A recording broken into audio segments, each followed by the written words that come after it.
Test, test, hello, hello, welcome. Hope you are doing well. Welcome to another episode of Old Man Yells at Cloud. I will be talking about some Universal Lightspeed and other Naruto shenanigans this evening once I finish getting set up over here.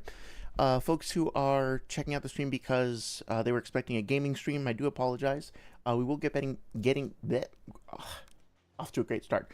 We will be getting back to gaming stuff soon.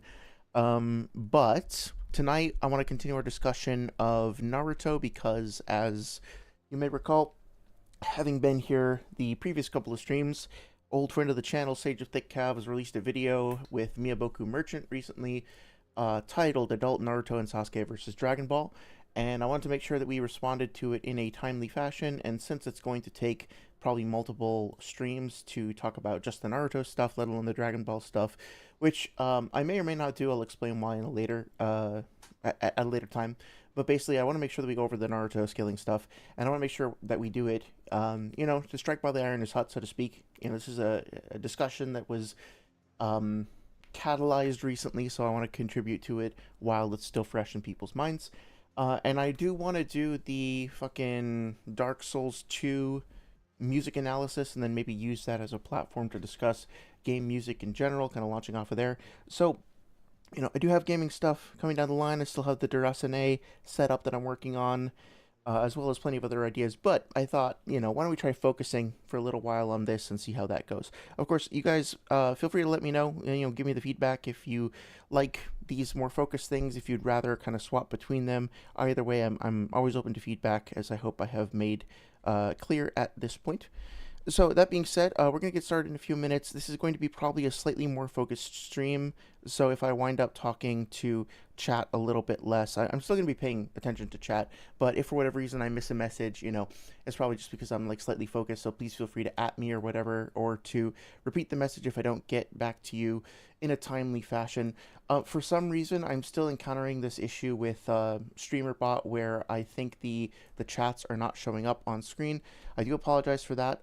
If folks want to watch the chat replay back on YouTube, it should be in the it is enabled, so it should be showing up there. But unfortunately, it's not rendering on stream at the moment because of my issue with StreamerBot. So I'll try to fix that before Sunday. That being said, let me say hi to people in chat, and then we can get started in just a second. It's good to see you, Saria. I saw you leaving a comment on Cameron's video on Universal Naruto and showing your approval for the way he handled the physics thing. Or the representation of physics, so to speak, and that was really cool. I definitely want to get to his video, definitely looking forward to that. I'm a couple of minutes into it, and I was immediately oh, okay, finally, this guy gets it, right? So definitely looking forward to diving into that as well. It could be something that we talk about on stream, because I feel giving Cameron, am I saying that right, a signal boost, or just a recommendation based on his content that I've seen so far, seems like a good idea. Seems like he kind of knows what he's talking about. So I'm looking forward to diving into that more deeply. Hey there, Slimy Orb. Hope you are doing well. Watch Naruto reactions too. I'm not sure what you mean. Can you clarify that? Oh yeah, but by the way, I apologize in advance. I had to pull an all-nighter on Tuesday night. Or sorry, what was it? I'm already so out of sorts. Yeah, okay, so I had to pull an all-nighter on Tuesday night, so I was up all night Tuesday for work, and then basically, I fell asleep at 7 p.m. yesterday, because I just worked through straight, and then I just slept through till 7 to 8 or 9 this morning. So I am slightly discombobulated. I think I'll still be able to be moderately coherent. But if it takes me if I'm slower on the references and the puns and stuff like that, you'll have to forgive me. But yeah, I do. A reaction in your video recommendations. Yeah, absolutely. I basically am happy to respond to pretty much anything, as long as it's not super toxic. In other words, it doesn't have people just screaming at each other or whatever. I watch a whole bunch of stuff. If you look in my recommended list over here, I have a glitches on a Pokemon. I've been getting into StarCraft 2 again recently. Drummer videos, trying to learn how to play the drums, just therapy's pretty fun, going over like rap and hip hop reviews and stuff like that. So I've got a bunch of random shit that comes up, and I'm open to all kinds of different things. I checked out Eon's stream earlier today. I was only there for a couple minutes, but I was a little nervous because he said he was going to quit, and he not that I think it was about me, but he said he was going to quit power scaling, and it happened to be on the day that he and I had a disagreement. So I was like, no, please, I hope I didn't contribute to this. But no, he's back. He seems to be doing well.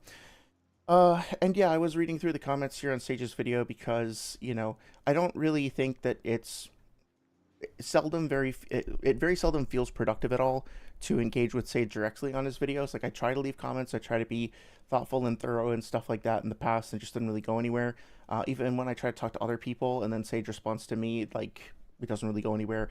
But I'm trying to look out for other people in the comments here who might be um maybe feel like misled or maybe feel confused or something like that, and I might respond to them later on. But yeah, I'm hope I addressed your comment correctly.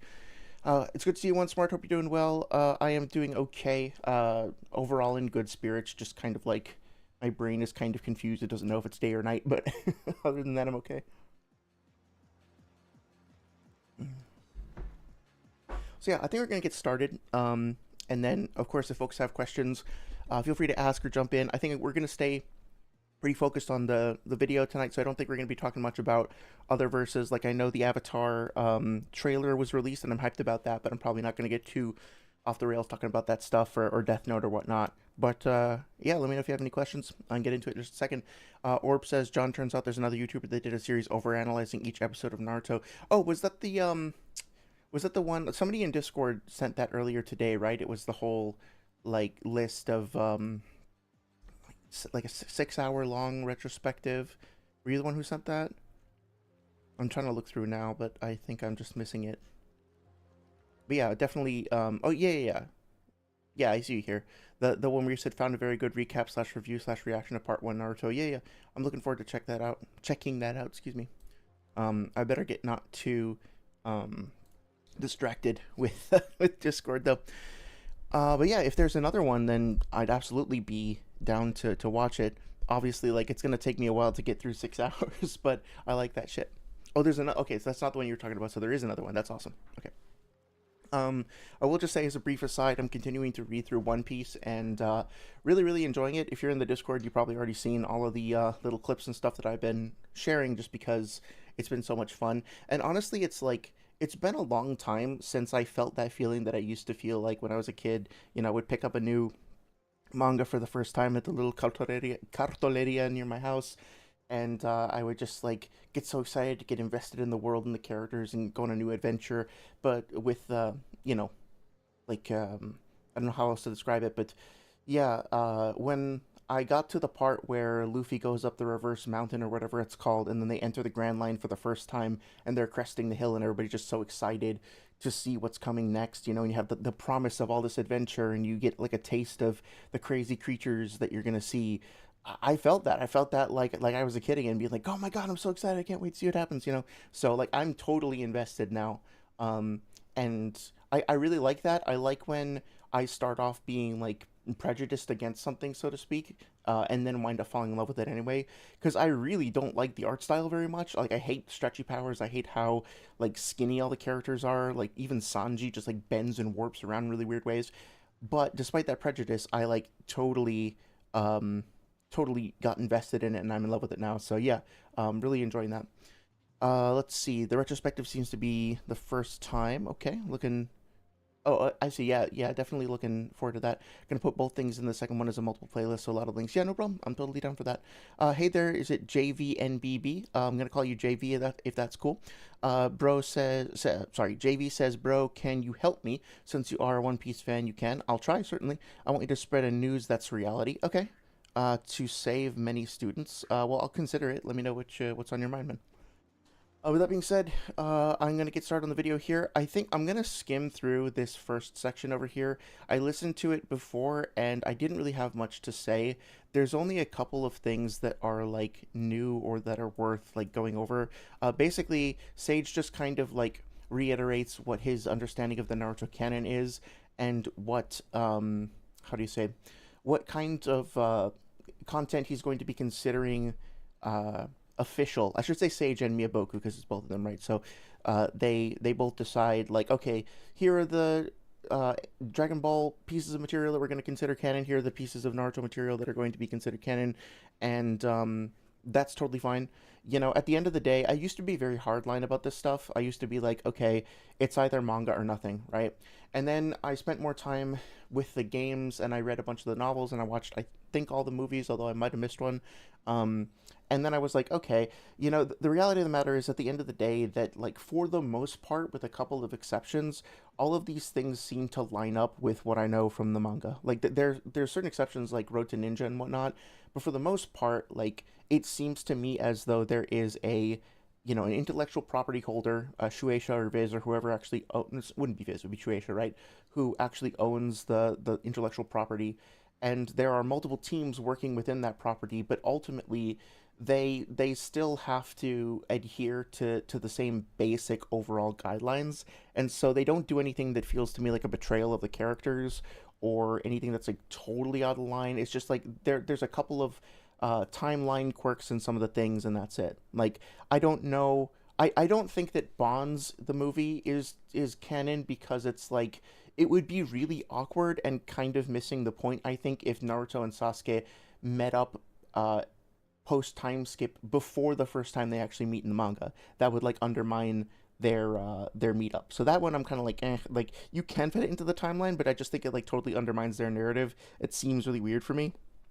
Um, but for the most part, I think that it's worth at least considering anything that is an official piece of you know, publication or release, because at the very worst, you're getting a look at how another team, as part of the overall like franchise, what their perspective on the series is, and that can still give you something. So I know some people are like only use the manga and that's it, and that's fine. I understand where you're coming from, but at the same time, I think that like we don't want to be too gatekeepy. Like if people are anime only and they haven't read the manga, they can still participate in the discussion, right? I think it's just important to acknowledge that like if you're going to make arguments and there's a contradiction between the anime and the manga, then like okay, you have to establish which one you're going to use to supersede the other. Sage and Merchant here seem to have the perspective that that the Boruto anime corrects, expands on, and like is the definitive version of the Boruto story, which I don't really agree with in full, but I get where they're coming from because they include things in the anime that then wind up getting reincorporated back into the manga, or vice versa. Like they had you know, Urashiki was a character that Kishimoto came up with for the movie. It got cut from the movie due to time constraints, didn't get brought into the manga, but it got brought into the anime of Boruto, and so it's still sort of in line with his vision. So to me personally, I'm not gonna be a stickler or like a gatekeeper on which sources people use, as long as those sources accurately reflect the series. And if there's a contradiction, that like I would fall back on the primary canon being the manga first and then other adaptations second. And then like spin-offs and expanded story stuff like some of the novels. Yeah, I would put more credence into like an adaptation novel like The Land of Waves maybe, as opposed to Sakura Hiden or something like that, right? But I think it's open for interpretation. If you just want to do like a composite scaling video where you look at all the data that you can possibly look at, that I don't think I have any problem with that. Um, Hey there, Dr. Strangle. It's good to see you. Hope you are doing well. Dr. Strangle says, is it time to get our minds cooked by the flawless scaling? Well, my mind is already cooked from my fucking all-nighter the other day, so, you know, this is a cooked brain safe space this evening. But yeah, there's probably going to be some shenanigans. That being said, I wanted to take a second to thank you again for that moon calc. And it was, I mean, like, the work that you did there was so good. It's so cool. It's so thorough. And it really does put into perspective, in a more objective way, I think, just what the difference is between our moon and the Naruto moon is. I would be curious, you don't have to share if it's uncomfortable or if it's awkward to ask, rather, but I'd be curious if you ever ran that by Sage, because, like, I think the first conversation I had with him that gave me a sign that's like, okay, this is not going well, right? This is we're starting to diverge here. Was that whole back and forth he and I had about the fucking moon of all fucking things? So fitting that we should be circling back around to Toneri with these past couple of discussions. Um, that being said, oh yeah, hi Captain Cat, it's good to see you. Thanks again for the invite to the server. It seems like a really chill place. Been having fun chatting with people in there. So yeah, it's cool to see you. Hope you're doing well. I haven't seen your latest short yet, but it is on my list of things to catch up on. So shout out for the continued hard work and the awesome content. Been I've been enjoying catching up on some of your stuff recently. So respect there for sure. Oh, fun Dragon Ball fact: Doctor Slump is canon to Dragon Ball. Yeah, that's right. I remember Arale, like, doesn't Goku land in Arale's village, in part one, like pre DBZ? Listening to, I feel like I was listening to Six from Tokyo talk about this recently, where like, doesn't Arale come back in fucking Dragon Ball Super, or did I like mishear that? But anyway, yeah, like she's crazy strong for that part of the verse, if sorry, that part of the timeline, the narrative, right?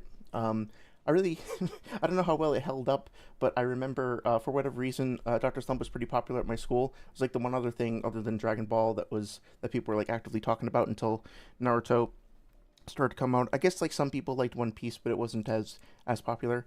But there were a lot of kids that, for whatever reason, liked to draw like the little like poop on a stick. You know what I'm talking about? It probably sounds really fucking weird out of context, but um, for whatever reason, Doctor Slump, the character Arale, would carry around like a little stick with little fucking ice cream cone swirl of shit on it with a little happy face, and people in my school used to draw those in their notebooks, and teachers would get all pissed. Sora Cloud, hey Sora, it's good to see you. Hope you're doing well tonight. Toriyama did say he was okay with the anime expanding stuff. Yeah, that's great. And look, I think that some of the movies, like I'm pretty sure the last Kishimoto worked on, and he said like he specifically wanted it to be a love story, and he was hoping that people would take enjoyment from it and enjoy it from that. You can fact check me on that. I think the message would be at the end of the movie. I think he's left messages in some of the title cards and things like that. And I don't know for sure about One Piece, but Oda in the SBS, which if you're not familiar with, it's like at the end of several like every few volumes of One Piece, at the end, there's a thing called like the questions corner, and the author will answer fan mail and answer questions and basically just like talk about the process. And he's talked about how he will work with people on the anime and like talk to them and like how he's excited to see what they do with it. I think Kishimoto also said that he was like almost brought to tears or something the first time he saw Naruto on TV, that it was going to be an anime, and he was just like astounded by how well the voice actors were doing and like the whole team working on it. He felt like this sense of gratitude washing over him for this little story that he had come up with, and all these dreams kind of culminating and now sort of being handed to another team who are bringing it to life. So I do think that he's very invested in it, at least was for a time, and probably contributed to it. But that being said, like I wouldn't assume that everything in the anime is canon. Like I don't know if Kishimoto considers those fucking ninja ostriches to be to be canon. But for Dragon Ball, yeah, for Dragon Ball, I'd be curious to know if side stories like the Snake Way, Goku meets like that snake princess and then falls into Hiffle, as they called it in the censored version, right? If stuff like that gets reincorporated, or like gets considered canon, or if it's just like a hey, we need something to put in here while we catch up to the manga. But anyway, Dragon Ball Super has two different continuities between anime and manga, so you can't really think of them as the same plot. Okay, that makes sense. Oh, Raleigh does show up in Super. Okay, yeah, that's what I'd heard. That's actually really cool. I would like to get that far into Super to be able to see that. It would be really really cool. But at the same time, like I've tried to stick with it, and I got up to the Goku Black arc and a little bit past that, and I just like don't remember. Like I remember sitting down and reading it intentionally, and I just don't remember anything about it. It just like kind of washed over me. I have vague memories of a tournament and of a little. I like the little guy who could like destroy the universe with a thought or whatever, and then Goku's just such a lovable, pure-hearted little ding dong that he befriends him, and he's not even afraid. Like, and then he finds him a friend in a parallel universe or something. Like that was really sweet. But that's really the like I don't remember anything about the fights. I only really remember that. Um, she's still with gag anime logic, so they basically one shot Vegeta. That's fucking awesome. Dr. Stango said I showed it to Sage and he was indifferent to it as it doesn't affect his scaling. Yeah, sure, okay. I mean, like, I feel like it does if he's using the mass of the moon, right? Like, when we had our conversation, he was using the only reason I brought it up in the first place was because he was using the mass of the moon to get Toneri's power, which I think he does over here, like to scale Toneri. But you can't do that unless you actually know like what the mass of the moon is, and he was just like, well, it's got to be the same as ours because they call it by a certain kanji, and that kanji is only ever used to refer to the moon. And if he's talking about Tsuki, like, no, Tsuki can be used to refer to other satellites. Like, I looked that shit up on Jisho. It took me like 2 minutes. But, at the same time, it's like, okay, we'll get to it. You saw me like scrolling, I bet. Like, we'll get to it for sure. It's just like bizarre to me. But I appreciate that you're putting that information out there, making it available to people. Hopefully, help correct some misunderstandings. Slimy Orb says, I still love that Oda saw the one shot for Naruto and was like, I'm gonna need to change Sanji's name since Naruto is gonna be popular. Oh, I think I missed that. I think I missed that. Was his name supposed to be Naruto? That's really smart. I do love how there was a bunch of other mangaka that made like happy anniversary drawings for Naruto at a certain point. I think Oda was one of them. It was really cool to see that their takes on the character. It might be in one of the fan books or in the art book or something, but yeah, there's like a collection of other mangaka doing renditions of Naruto characters. It was super cool. Slimy Orb says the final fight in the Goku Black arc is way better in the manga. The anime, Trunks gets strong for reasons and cuts fused Goku Black in half. Then Goku Black becomes the unit. Oh my god, okay.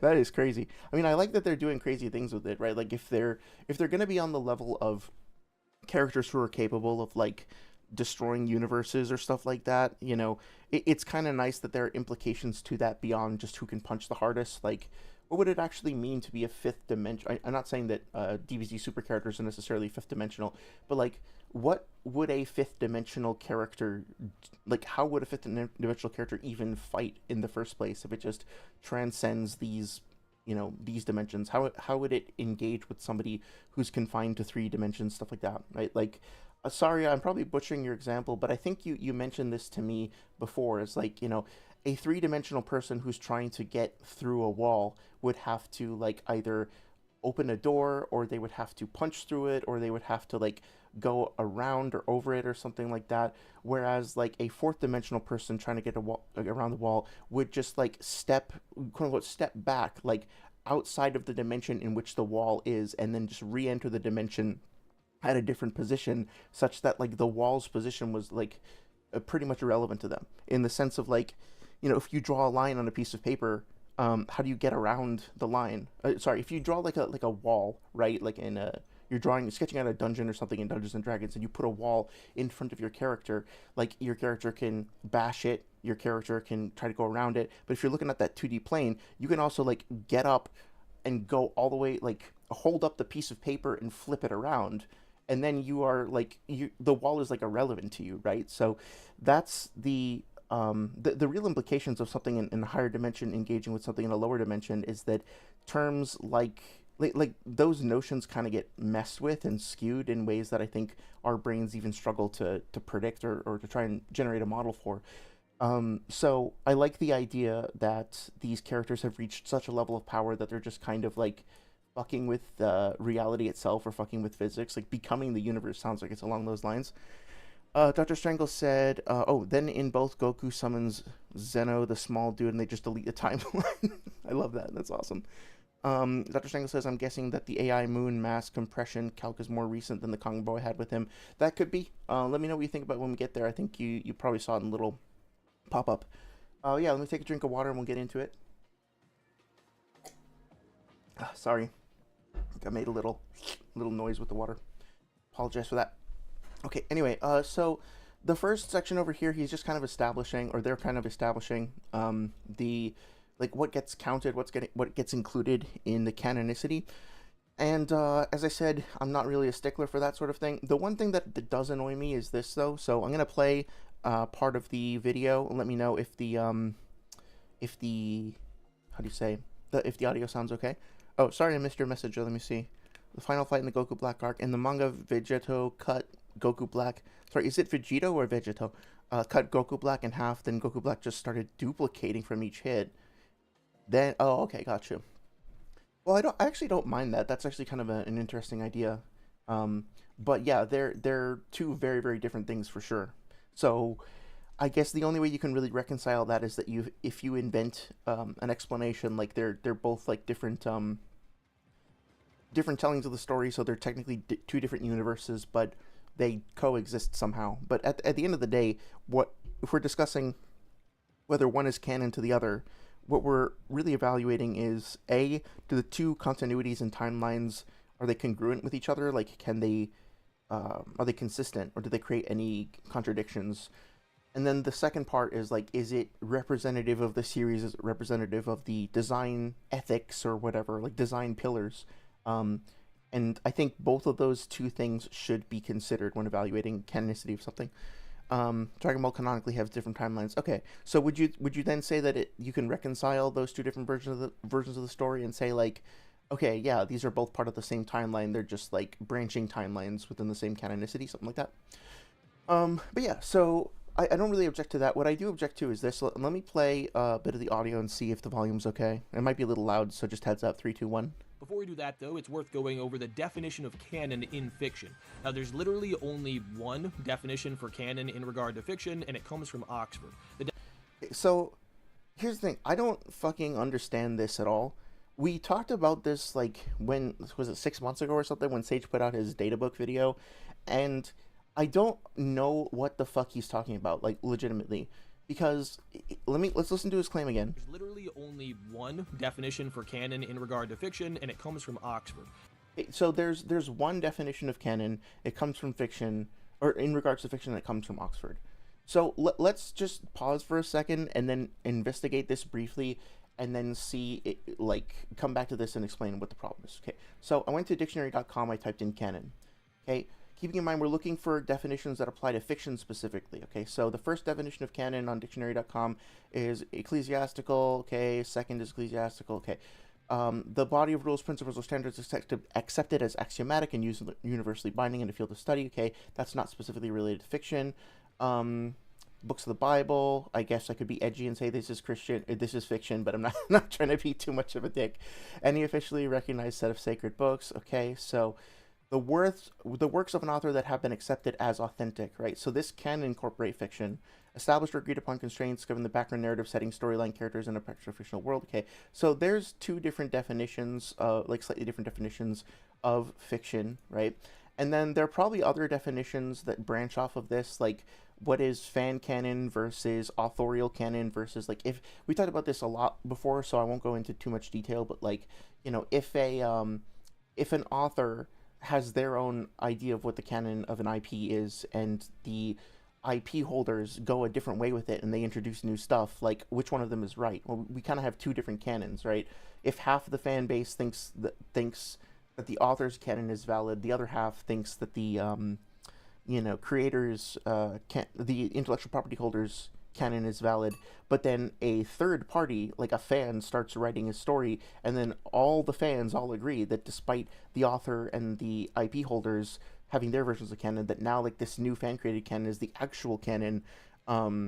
It's like, okay, there's more nuance to it. You can say there's one definition if you want, but there's more nuance to it, right? So going on to dictionary.cambridge.org, right, there's also rule, principle, law, the writings or other works that are generally agreed to be good, important, and worth studying.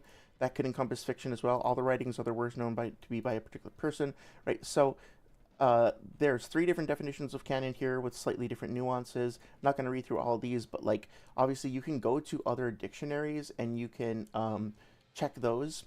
So what Sage said here is that the only definition comes from Oxford. Let's go to Oxford real quick. So here's the thing about Oxford. He didn't say it from the Oxford English Dictionary. He said just from Oxford. But, you know, it's easy enough to find the Oxford English Dictionary. The problem is that if you just go to canon, right, and you type this in, it'll come up. But you won't be able to see it because you need a subscription, right? Like, it's behind a paywall. So for some reason, again, the only, like, Sage make this claim that, like, there is only one definition that you can use, and it's only from this one source, and it's, you know, you can only get it from this one place. It just happens to be from a place that's, fucking, behind a paywall. So I am now in another browser. I am now paying for this again because I did it before and my prescription expired, or subscription rather. So give me 1 second. Actually, I have to get my card renewed. Glad this isn't on stream. Okay, so 1 second. I'm gonna pay now, right, and let's see. This is important. I promise this is leading somewhere. Okay, go to product. Almost there. Okay, so this should be good.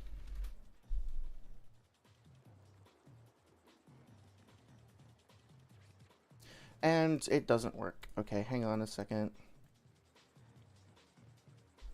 So I might not even be able to do this if it doesn't go through. Let me spend 30 seconds on this more, and if it doesn't work, then we'll get back to our regularly scheduled programming. I just updated my password and everything. Okay, to continue reading, please sign in below. I did sign in below. Thank you, you ding dong. Alright, now let's try this one more time. Okay, it says it's active. It's going to expire in August. So hopefully this will work. And see meeting in use. And now it's got a bad gateway. Okay, I will try again. I will try again to get this working. But if it doesn't work, we'll go on. The point that I wanted to try to emphasize, though, is that, like, there's no reason to pick the only fucking definition to be the one that's hidden behind a paywall. Also, you might have noticed in the video here that, oh yeah, this is Cameron's video. Go check this out. I'm really enjoying this so far. You might have noticed also that, like, this says 1997 and there's a part that's cropped out. So we're not actually getting the URL. We're not actually getting any, like, proper citation or reference to this source, which Sage has a, like, severe problem with, just, like, refusing to cite sources correctly. But anyway, I was hoping, yeah, so this isn't working for whatever reason. I will try to get this working, but basically, you can go back to our previous stream and check this out if you want. But the problem that I had with this is that if I remember correctly, this entry here is actually not even the first, like, within the first few definitions. This is what's called an additional sense. So it's not like it's invalid or anything, but, like, this isn't, like, one of the first, second, or even third definitions. This is, like, way down the list, something that was added in 1997, right? So this is like an additional definition, an additional sense of the word, not one of the primary ones. Now again, that doesn't mean that it's not wrong, but it is something that was added after the fact. And so it's like, the reason why I think Sage is referencing this is because it's the one that best fits his argument. It's the best version of it that he could find, and conveniently it's behind a paywall, so, like, most people aren't going to go and check it out and double check and make sure that it, like, fucking actually you know, fits with the way that he's using it. So that's kind of fucking lame, but, you know, what are you gonna do? Let me try one more thing, and if not, we'll move on. Catch up on chat while I'm doing this as well. Remember movie night, Mr. Maven? Yes, I will. I think I should be free. That would be tomorrow night, right? So that should be, well, actually, I have some friends coming over. So I'm making dinner for some folks that helped us out with pet care. So it might be a little late, but I will try to make it for sure. In the wise words of the Watchtower database, will it canon? Is a question indeed. Or in the wise words of Dr. Strangle, load the cannon. Sorry says I've changed my mind. They Bloom at Night is not a 5 out of 5 novella. This is, an infinite out of 5. Fucking awesome. Okay. This book is joined the top shelf with Carrie, Margin of Error, Sweet Bitter Song. Nice. I'm really glad that you found another peak entry for you. That's fucking awesome. Very few times I find myself getting up and pacing just because the chapter was that damn good. That's fucking awesome. Hey there, Ryomen. Sasuke destroys Goku in a fight. No. You know how to push my buttons. Loses to Edomata. Edomata, yes, for sure. Sasuke can lose to Edomata. I'm fine with that. Captain, Argmady, yep, yeah. I definitely hope that I can make it. I think I will be able to, though, for sure. Do you know if you're going to be streaming anytime soon? Do you have, like, you kind of just do them impromptu, right? You don't have, like, a schedule in advance. But I'll try to stop by if you're streaming anytime in the next few days. Dr. Strangle says, almost 30. I'm sure the use of language hasn't changed at all since then. Yeah, of course, right? Because language doesn't evolve. It's just fixed. Let me see. So Oxford English Dictionary. Just because I'm stubborn, I want to try this one more fucking time. And if that doesn't work, no, it's not working. Okay, so we're moving on. Feel free to hold me to what I said about this additional sense thing. I will do, like, I'm happy to do the research and to figure out what's wrong with it, and then I can come back at it next week and show you the actual thing. D1 versus 6, D1 bullies, no diff. Well, the thing is, I think that 6 has definitely gotten better over time. Like, his recent, his recent debate with Sage, like, I listened to the first half an hour of it or so, and I think he did pretty good. In the past, I have enjoyed him more as, like, a video content creator than as a debater. I think that he and Swag kind of, they know so much that they don't know when they don't know something is one way to put it. Where they will say certain things with a lot of confidence that I think that they just don't wind up being right. And it's not a big deal. Like, they could definitely easily go and check it, but for whatever reason they don't. And then, like, they get some things wrong that are kind of silly when you go and look them up. But hey, people get things wrong all the time. It's not the end of the world, per se. But in debates, I haven't heard him make like go as like be as good as, like, planting his feet in the ground and, you know, defending his position as certain other people perhaps. But I think he does know the series well. It's just a matter of, like, connecting a few of those dots, if that makes any sense at all. It's a bad analogy, but hopefully that makes some sense. D1, on the other hand, I think is a more experienced debater, and when he gets down to it and he actually focuses, he can make good arguments and he can, like, control the flow of a debate pretty well.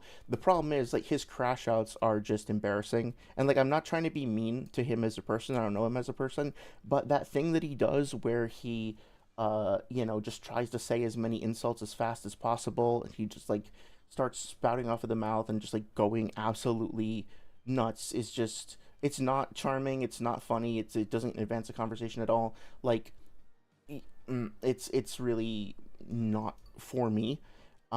Ironically, I think that he could do really well, and he does often make good points. I think he did really well in his debate against Sage until he crashed out, and then at that point, though, it's like, why the fuck am I even listening? Like, if I were in a debate with him and he did that, I would just leave, or I would, like, ask for his mic to be muted so I could actually talk. It's just like, I have no interest in that. And I think, yeah, so I think probably you're right, D1, but not necessarily for for the good reason that you want. Slimy says, miss my chat about Dragon Ball timelines. Let me see. Potentially, but Dragon Ball timelines are split from what I'll go with calling incomplete time travel, like time machines, because it's cracks in time to make one timeline when it arrives and one where it won't. Oh, that was the fucking that was like the explanation for what Trunks, yeah, what Trunks did, right? Like, he wasn't actually fixing his own timeline. He just wanted to fix things in at least one timeline. Realman, I haven't actually gotten through the whole D1 debate. Again, for obvious reasons, if you know me. But the whole Walmart thing, suffice to say that, like, whatever happened is none of my business and is a private thing, and I think people bringing it up in debates is just kind of gross and not the point, you know, of a debate. I'm not going to defend Noodles for saying the things that he says or acting the way that he acts, but I'm not really like, well, he started it, so it's fine for me kind of person. Like, I feel like everybody should just drop all of this behavior and move on. And so the Walmart thing is something that I don't think should be brought up or acknowledged. Or any other personal things, like people saying, hey, this person works at this particular job, let's make fun of him for that. Like, I don't support that. I think that's really fucking lame. If you can't talk about the subject at hand, you can't act like an adult about it, then, like, or at least, like, seriously, just, like, don't be a weird asshole for 2 hours straight. Like, if you can't do that, then maybe go figure that out first and then come back and debate, is how I usually feel about it. But yeah, I did listen to the whole Jay the Great versus Noodles thing, and goddamn, like, yeah, I talked about that on stream, and some people find that entertaining. I don't. I find it kind of gross and weird. So, well, he thought it would fix his timeline. It didn't. Oh, the Trunks thing? Or are you saying Toriyama thought it would fix the timeline, or that Sage and Merchant thought it would fix their timeline? I'm a little confused. Sorry if I take a minute to kind of catch on tonight. Okay, so yeah, I don't really have any problems with the stipulations for the most part. Um, I think that he pointed out that that all the books are done, the translations are done by Jocelyn Allen, and I confirmed that at least all the ones that I have are done by her or them. I think it's her though. As for the there's a couple of exceptions, like Innocent Heart, Demonic Blood is translated by somebody else, but it's fine. They want to establish that there's a consistency to the translations. That's fine. I think that overall, he goes over this stuff about authorship and what the term author means and stuff like that. And I think Dr. Strangle has already covered this very well, very thoroughly in his article. That the term author doesn't necessarily mean the same thing over here as it does in Japan. Not to mention that being the author of the initial idea of a story, the initial story doesn't mean that you are directly, handwriting every single piece of material that exists within that universe. Um, if Stan Lee were to be given an authorial credit for Marvel or whatever, like for a Marvel movie, that doesn't mean that he wrote all the dialogue for it, right?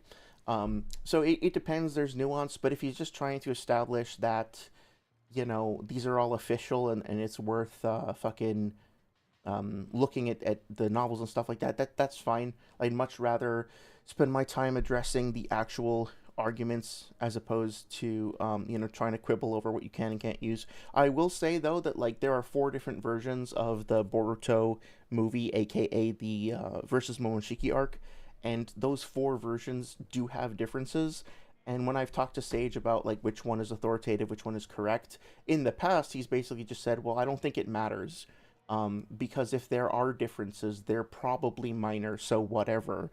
And they aren't minor, and they don't not matter. They do matter. Like characters are portrayed differently, choreography happens differently, feats are different. So if you want to use you want to use like you want to scale Kinshiki, right? He has different feats and anti-feats in different versions of the story, so you should be aware of that, even if only to just make sure you pick the strongest version of the character that you want to scale.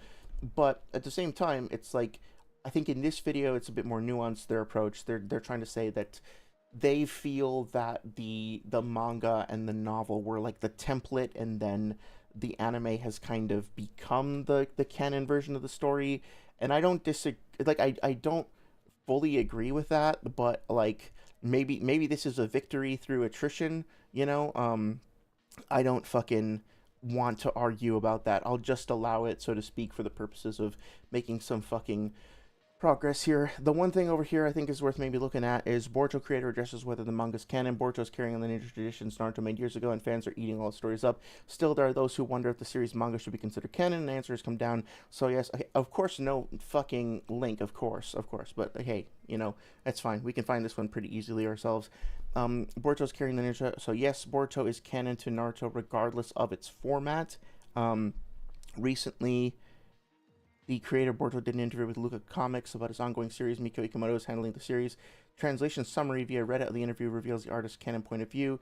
Okay, so according to translators, Kishimoto is very much involved with the direction Boruto is taking. That doesn't necessarily mean that all of the events of Boruto are canon. Screenplay of the animated series. Okay, yeah, again, so like this is another mistake, right? It's like just because Kishimoto approved the anime doesn't mean that the stuff that's happening in the anime is canon to the manga or vice versa. They could be two different stories, right? Like well, they are factually two different stories. So the question here is whether or not we can use this material as part of as like relevant content in terms of Naruto scaling. Like, can you use Boruto shit to scale Naruto? Boruto anime shit. And like, yeah, I have no problem with that per se. But also, Urashiki is a character that hangs out in the anime and not in the manga. Like, he is not a manga character. There are two different stories, two different continuities, and just saying like, well, I think the anime is correcting like, factually speaking, whatever your explanation is, whatever your interpretation for why it is, Urashiki and the Jogan and Nue and stuff like that are just not in the manga. And you can try to excuse that if you want to, but ultimately that remains a fact that there are those two divergent versions of the story. Kishimoto could have approved the anime, and it seems like he did, and that's great.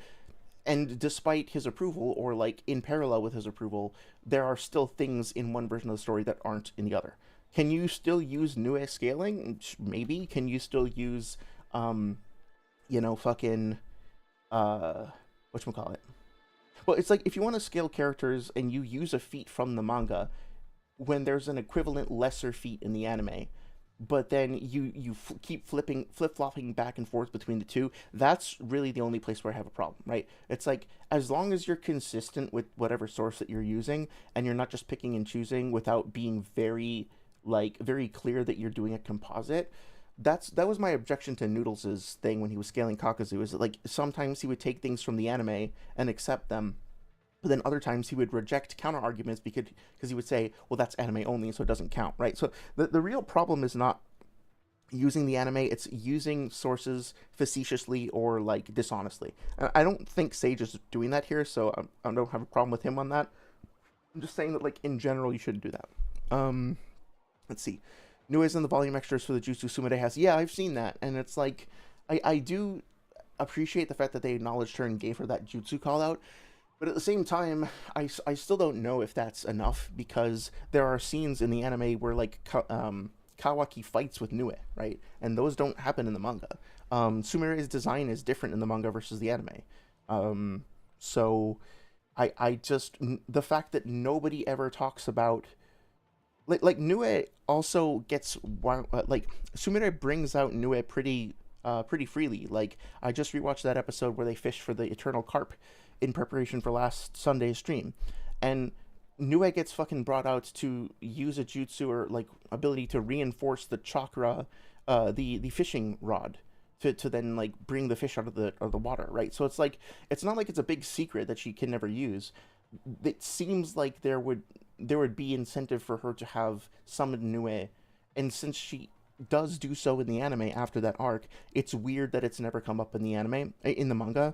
So I feel like that's them throwing a bone to the manga, but then it just, like, reinforces the fact that they're two separate timelines. Okay, well, Sumire has the ability to summon this creature, she just never does it. Okay, well, she does in the anime, she summons it a whole bunch after that, and she doesn't in the manga, so it's still two different timelines, right?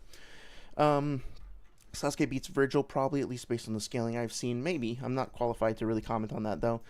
Trunks and Ken, I thought Time Travel would fix the timeline at first and Slimy Orb. Oh, so he, like, at what point does he realize that it's not going to do that? Do you recall? Sora says, I know Thunder God in his Virgil vs. Sasuke pointed out that Sasuke doesn't scale to the Momoshiki from the novel. Yeah, I haven't I haven't caught up on TG stuff in a long time. I don't know why, I just haven't been getting the notifications, but I'll have to catch up on that. Okay, so I'm gonna skim over a lot of excuse me, third time's a charm. I am going to skim over a lot of this and proceed. Obviously, feel free to watch this just so it on your own. Like, if you're watching this video on Sage's channel, go ahead and make sure to watch this part as well, just to get the full picture. I just didn't have that much to say about it, and I wanted to get into the Naruto scaling stuff right away. So yeah, let's just pick up from here. But honestly, I don't think that should matter much when neither versus abilities are that heavily dependent on verse equalization. Absolutely. We'll get into that a little bit more later. I know a lot of people are going to debate about the Genjutsu stuff. I literally just made a full video on that. So after this video, go check that out because it will be relevant. But yeah, just to reiterate my position on this, I'm not going to die on this hill. Like, I don't have a very hardline stance on this either. I think that Genjutsu should work, and even if it doesn't, like, you can just say that it does for the purpose of having a debate. I would rather, if we're gonna do, like this example shows, like Itachi versus Goku, I would rather Itachi have his full set of abilities and we not just be using a watered down version of Itachi where he doesn't get to use some of his most iconic shit. I understand that might make things unfair if Genjutsu really is a powerful enough hack to just take, like, Goku out of the fight. So, you might decide that you don't want to accept that for the purposes of having a more interesting debate. And ultimately, like, all of this stuff, like, will Genjutsu work cross-verse, yes or no? It's our best attempt to understand two different arbitrarily designed, like, distinct fictional universes and to see if we can bridge them. Sometimes there might be clear explanations that point to a very strong yes or no. Sometimes it might be much more ambiguous. I think that, looking for an objectively ironclad factual definitive answer on that is probably a waste of time. I think you can. It really just comes down to house rules in terms of like having a debate or having a discussion what you want to do.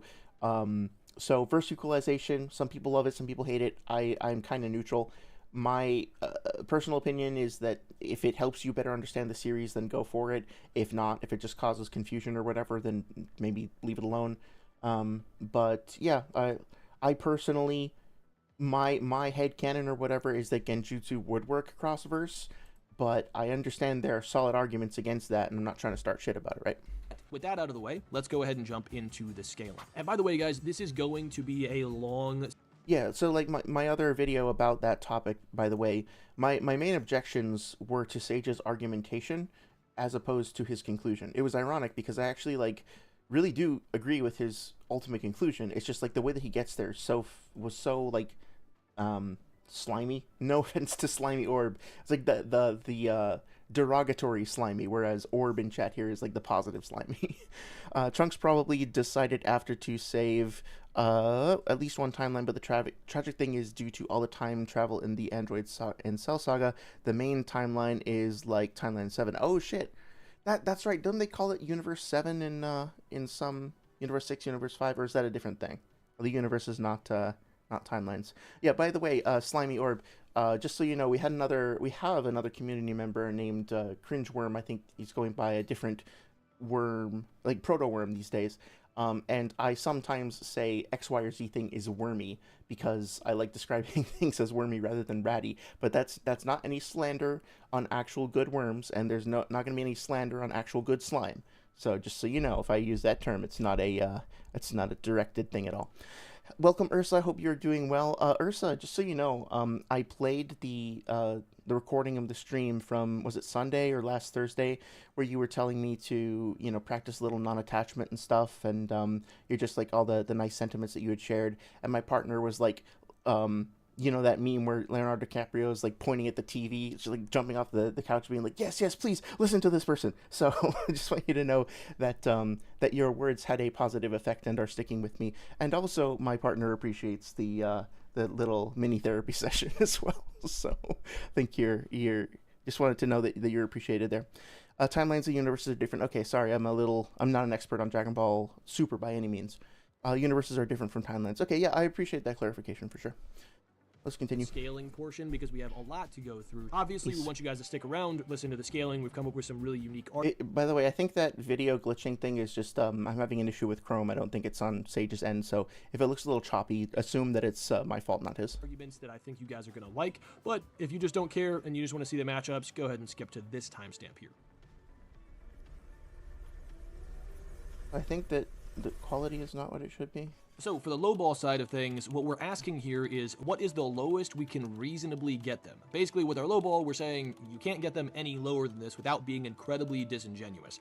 Okay, so obviously, like, I hate this right away because I feel like saying that if inevitably somebody comes to a different conclusion than you, implying that they are necessarily disingenuous is pretty disingenuous. It's pretty fucked up. Like, I think that you can make arguments in defense of your position without implying before you even fucking get started that people who disagree with you aren't honest. It's like, I don't know what the type of fucking term for what's happening here is. I don't know if it's gaslighting. I don't know if it's an ad hominem, but it's basically, it feels to me like an emotionally manipulative kind of thing to do, to be like, by the way, we are right, and if other people say something else other than what we're saying, then they can't possibly be being honest.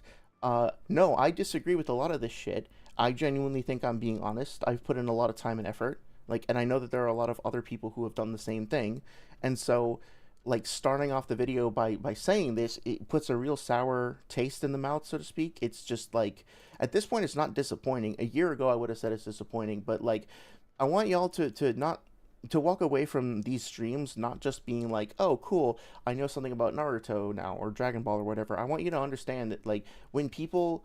The real problem that I have with videos like this is, I don't really care if, Sasuke can punch Goku harder than Goku can punch Sasuke or whatever. I'm not going to lose any sleep over that.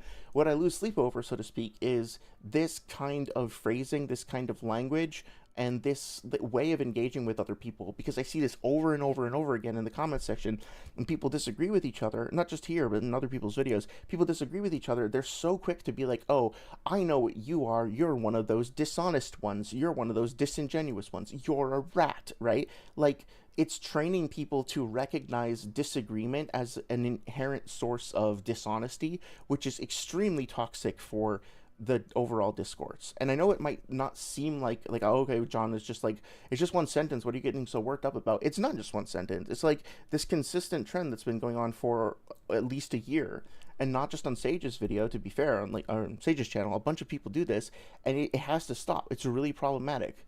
Like, I would almost be willing to barter and be like, I'll stop talking about Universal Naruto permanently if people will stop doing this, right? Like, you can make whatever kind of goofy arguments you want, and I can disagree with them, as long as you're not being like a manipulative jerk about it, and you're not like encouraging this kind of toxic discord, then fine, I'll leave it alone. But this is what I really want to stop. Catch up on chat. Hey there, Aloha. It's good to see you. Hope you've been doing well. Aloha says, brain subconsciously recalls recent words, so slimy is going to be what it feeds you right now. That's a good point. That's probably why it was in the forefront of my brain. Slimy says, or I'll just say orb then, maybe, and I'll start making orb comments. It's the most important. Oh, wait, I'm sorry. Universe 6 and 7 both have Saiyans, but in Universe 6, planet Vegeta's still around. Right. Isn't there like another surviving Saiyan that winds up showing up at the tournament? Okay. Priming the audience in neutral terms, poison the well in negative terms. Yep. I think poisoning the well is more than appropriate here. Ursa says, this is the most important part of the video. LMFAO 800 plus levels of light speed incoming as the most honest interpretation of Naruto. And yes, it's gaslighting for sure. Yeah. I remember, like, I've listened through until at least the 36 minute mark. And I remember that coming up, and I was being like, oh, like, honestly, the moment Merchant says Lightspeed Raikage, we could just end it, right? Because, you know, if you're really out here in 2026 still arguing that the Raikage is Lightspeed, you're, no offense, let me be careful about how I phrase this. If you're a content creator who's making money off of Naruto and you've been doing it for years, and you're out here telling people that the Raikage is Lightspeed in 2026, you have lost the fucking plot. If you're a random Naruto fan who happens to believe that, it might not be your fault. There's a lot of misinformation swirling around there. But if you read the data books, then you'll know that first of all, that's not what they say. And second of all, you know, in context, the data books don't work the way that they're about to use them here. So, we'll get to that soon. They call me a Bleach fan on Twitter just because I don't support every argument, says Ursa. Argument made for Naruto characters is so fucking garbage. Yeah, and it's videos like this that help, like, legitimize and propagate that stuff. Like, genuinely, I don't actually really care about where characters wind up scaling to at the end of the day. Like, I'll accept wherever the evidence leads, because my enjoyment of the comics and the characters is not contingent upon them being stronger or weaker than any other verse. I just can't stand the kind of manipulative argumentation and the preference of argumentation over genuine understanding. That's, if I had a wish, right, if I could, like, make a wish, and it had to be a stupid, selfish, like, petty wish about Naruto, and it could be to eliminate uni-scaling and eliminate light-speed scaling, or eliminate, like, toxic, disingenuous language, obviously it would be the third one, right? Like, if I could only have one, and it would, and the other two would stay permanent or something like that, right? Like, because I'm not trying to evangelize a character being stronger or weaker than anybody else per se. I'm just trying to say, like, we need to stop talking to each other like this. It sucks. It's regressive. Slime Orb says, for Universe 6, there's like 3 or 4 that show up. Well, that's cool. And Dragon Ball, there used to be 18 universes, but Zeno, the small dude, deleted 6 of them. That is now sounding familiar, yeah. Gwen Smart says, I see no issue with Lightspeed Raikage, considering narratively has to be faster than Haku at his fastest. Well, I don't think Haku is necessarily Lightspeed anyway, but I also do think that if he is Lightspeed, it's only when he's moving between the mirrors. In other words, like, anytime we see him interacting with a character, then he's not moving between the mirrors, and therefore he's not moving at light speed. It's specifically, like, appearing in one mirror and then appearing in the next. Like, if he's not doing anything else, he's just switching his appearance from one mirror to another. Maybe that works at light speed, but I don't really believe that. I just think it's like, okay, this is a way to to kind of reconcile those positions. Like if you really want to believe it's somebody in Naruto's light speed, then Haku can be light speed between the mirrors. But like anytime he interacts with somebody outside the mirrors, then he's not moving at the speed of light. Is the way that I interpret that. But the Raikage Zenji specifically says like light speed, so it's using a simile, as opposed to actually like directly saying that he is the speed of light. And given that it is a simile in a collection of books that are also filled to the fucking brim with rhetorical devices and non-literal language, it's not safe to take it at face value. The Raikage could be light speed, I guess, but you would need to use some other source or some other calc or something to scale him to that level. It's not enough to just use the data book. So we'll have to actually see what Sage says about it. Slimy Orb says, also didn't the data book say that Minato had to use a technique to move light speed and A wasn't faster than him? It could be. If you can remember what that entry was, I'd be happy to look at it. But at the same time, again, like, we have to be very careful about using data books as source because of their very inconsistent nature. Sometimes they get things right, but sometimes they don't. And so it's not safe to just accept anything in the data books at face value unless you do some like corroboration, so to speak. Nah, Haku faster. Nope, I don't agree with that. Now, because you love the lowball merchant, do you want to go ahead and dive into the lowball for Naruto here? Alright, I'd love to. KCM Naruto's similar speeds to that of the Raikage and high level Jonin. Okay, so again, like let's look here. We don't get a. Well, it's fine. Like I think people for the most part know that this is the 4th data book, and at least we have a page number here. High-level Jonin who are all light speed. Okay, so he says the high-level Jonin are all with light KCM. speed. Let's see what we actually see displayed on screen, right, as the evidence. Okay, so it doesn't get mentioned that this is the 4th data book, which we know, but also, you know, for naive users, for Dragon Ball fans, by naive users, that's a term I picked up from game dev. When I say that, I just mean somebody who doesn't already know a whole lot about the verse, right? So let's see, what do we actually get put on screen? We say the lariat, body technique passed down through generations in the hidden cloud, charges forward, delivering a powerful strike, opponent's neck, the force is so great that it blow, inflicting a fatal injury. So he puts up something in Japanese, he highlights it, and then he doesn't actually... Okay, here we go. So with the speed of light, I would like to see... I see that he does actually display that, so that much is good. The problem is that like, I have seen this translated with the speed light before, so I don't understand why we're getting this translation as opposed to another one. Why is this more accurate than the one that's been circulated in the community? But more than that, right, more to the point than that, who did this translation? Why is it accurate? And why should this be taken at face value? Right, this scan being submitted here is just not enough in and of itself to demonstrate that the lariat is the speed of light because it doesn't account for those things. That being said, let's go to the 4th data book. I think it would be just under Jutsu files, right? Okay, so the lariat / double lariat, this is the page over here. The taijutsu lariat has been passed down in the hidden village. Village hidden in the clouds for generations. It smashes the arm in which a huge amount of chakra is loaded onto the base of the opponent's neck while rushing at almost the speed of light. Okay, so I'd like to know why this translator got to almost the speed of light and why Sage's translation got to literally the speed of light.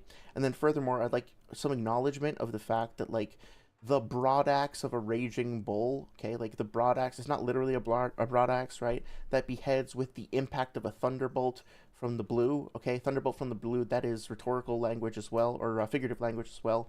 Impact of a thunderbolt, okay, are we going to take this literally, are we going to use, like, the impact force of a thunderbolt to scale here? Is, like, when and why are we taking things literally without further corroboration, right? Without even leaving the time for the opponent to activate a technique. Okay, it doesn't leave fucking Kisame time to activate a technique, but what about somebody faster? Is this a statement that is categorically true? Would this technique literally work on anybody, at least in terms of speed? Like, nobody can react to it because it doesn't leave the opponent time to react. It's like, if you just take things... hang on a sec, it's the most difficult technique that can't be successful. Okay, it's a risky attempt. Okay, right, so, like... let's read this. The power that combines lightning release chakra mode. Okay. gets rid of the enemy in one blow. Cool. So like it got rid of that enemy in one blow, but does it categorically get rid of any enemy in one blow? Right? So there are risks, like serious risks to taking things literally from databooks. What I really object to here is not like if the Raikage winds up being the speed of light at the end of the day, what I object to here is that the context for this source is not provided, and Sage will say, "Oh, I already made a video about it." The video also like didn't get it right, and other people aren't necessarily going to have watched that video anyway. So like, this is improperly cited in terms of a source, and the context in which it exists is not being explained correctly. I will wait to see if Merchant brings up the statements about all other high level Jonin. But again, like that's a pretty bold fucking statement to say like all Jonin throughout the series are on the level of KCM1 Naruto in terms of speed. Like I don't even think like the fucking what's her name? That Tsunade is as fast as these characters are, and she's a Hokage, right? Like let alone any other characters who would count as Jonin, or other characters who'd be Jonin level who didn't qualify for that. What about you know, a Jonin Choji who's like really big and muscular and like has a lot of presence, so to speak, but isn't super fast? You know, it's a pretty blithe, pretty hand wavy statement that I just don't think actually matches up to what we see in the series at all. Checking chat real quick. Haku's faster. I found the Dragon Ball timeline. Oh, cool. Yeah, feel free to share it in Discord if you like. A is narratively the fastest at that point, so we'd have to be faster than Haku's reflection, even without the data book. Except, well, okay, I'll do the scummy argument first by saying that like, well, Haku isn't alive at that point, so does this really count? Does Haku get included in that consideration? But I don't like that argument. I'm just throwing that out there because you'll hear it in debates, so why not at least bring it up to talk about it? But again, like I don't think that Haku moving between the mirrors is like, if that's the case, then that would just like call into question this statement, the validity of the statement of whoever is the fastest at the time, right? Like we have a couple of different things. We have the idea that Haku moves at light speed, the idea that the Raikage has to be faster than him, and the idea that the Raikage independently has a separate piece of information that says he's moving at the speed of light. And so if all of those, I think each of those three things could potentially be debatable because I don't think all three of them fit together. You can dispute the, like in other words, I don't think that Haku is necessarily light speed just because of the databook statement. I also don't think that the Raikage is necessarily light speed because of his databook statement. So then he can just be faster than Haku, and Haku can be below the speed of light, and that would still work. Like that wouldn't create a contradiction, if that makes sense. It does say at least Jonin Minato is like lightning speed. Lightning speed I actually have far less of a problem with. So maybe, and I actually just like, this is headcanon, but I like the idea that the Raikage would be at least lightning speed because he's covered in lightning and he's all about lightning and he moves in a flash and stuff like that or whatever. So I like the idea that he's lightning speed. I don't know if I can prove it to you that he is. Like, if you asked me to put the evidence together to demonstrate, like, mathematically or whatever, that the Raikage has lightning speed, I don't think I can. I think he's probably slower than that. But I would rather just go with that because it like, based on vibes, I think he's at least lightning speed. And based on, like, design, aesthetic, and stuff like that, like, I'm fine with that. And so if Minato's relative to him, then that could make sense as well. I just don't know if it actually makes sense when you break down, like, the other thing that I think certain people like Sage aren't willing to do is think about the implications of this character being the speed of light, or being the speed of lightning even, right?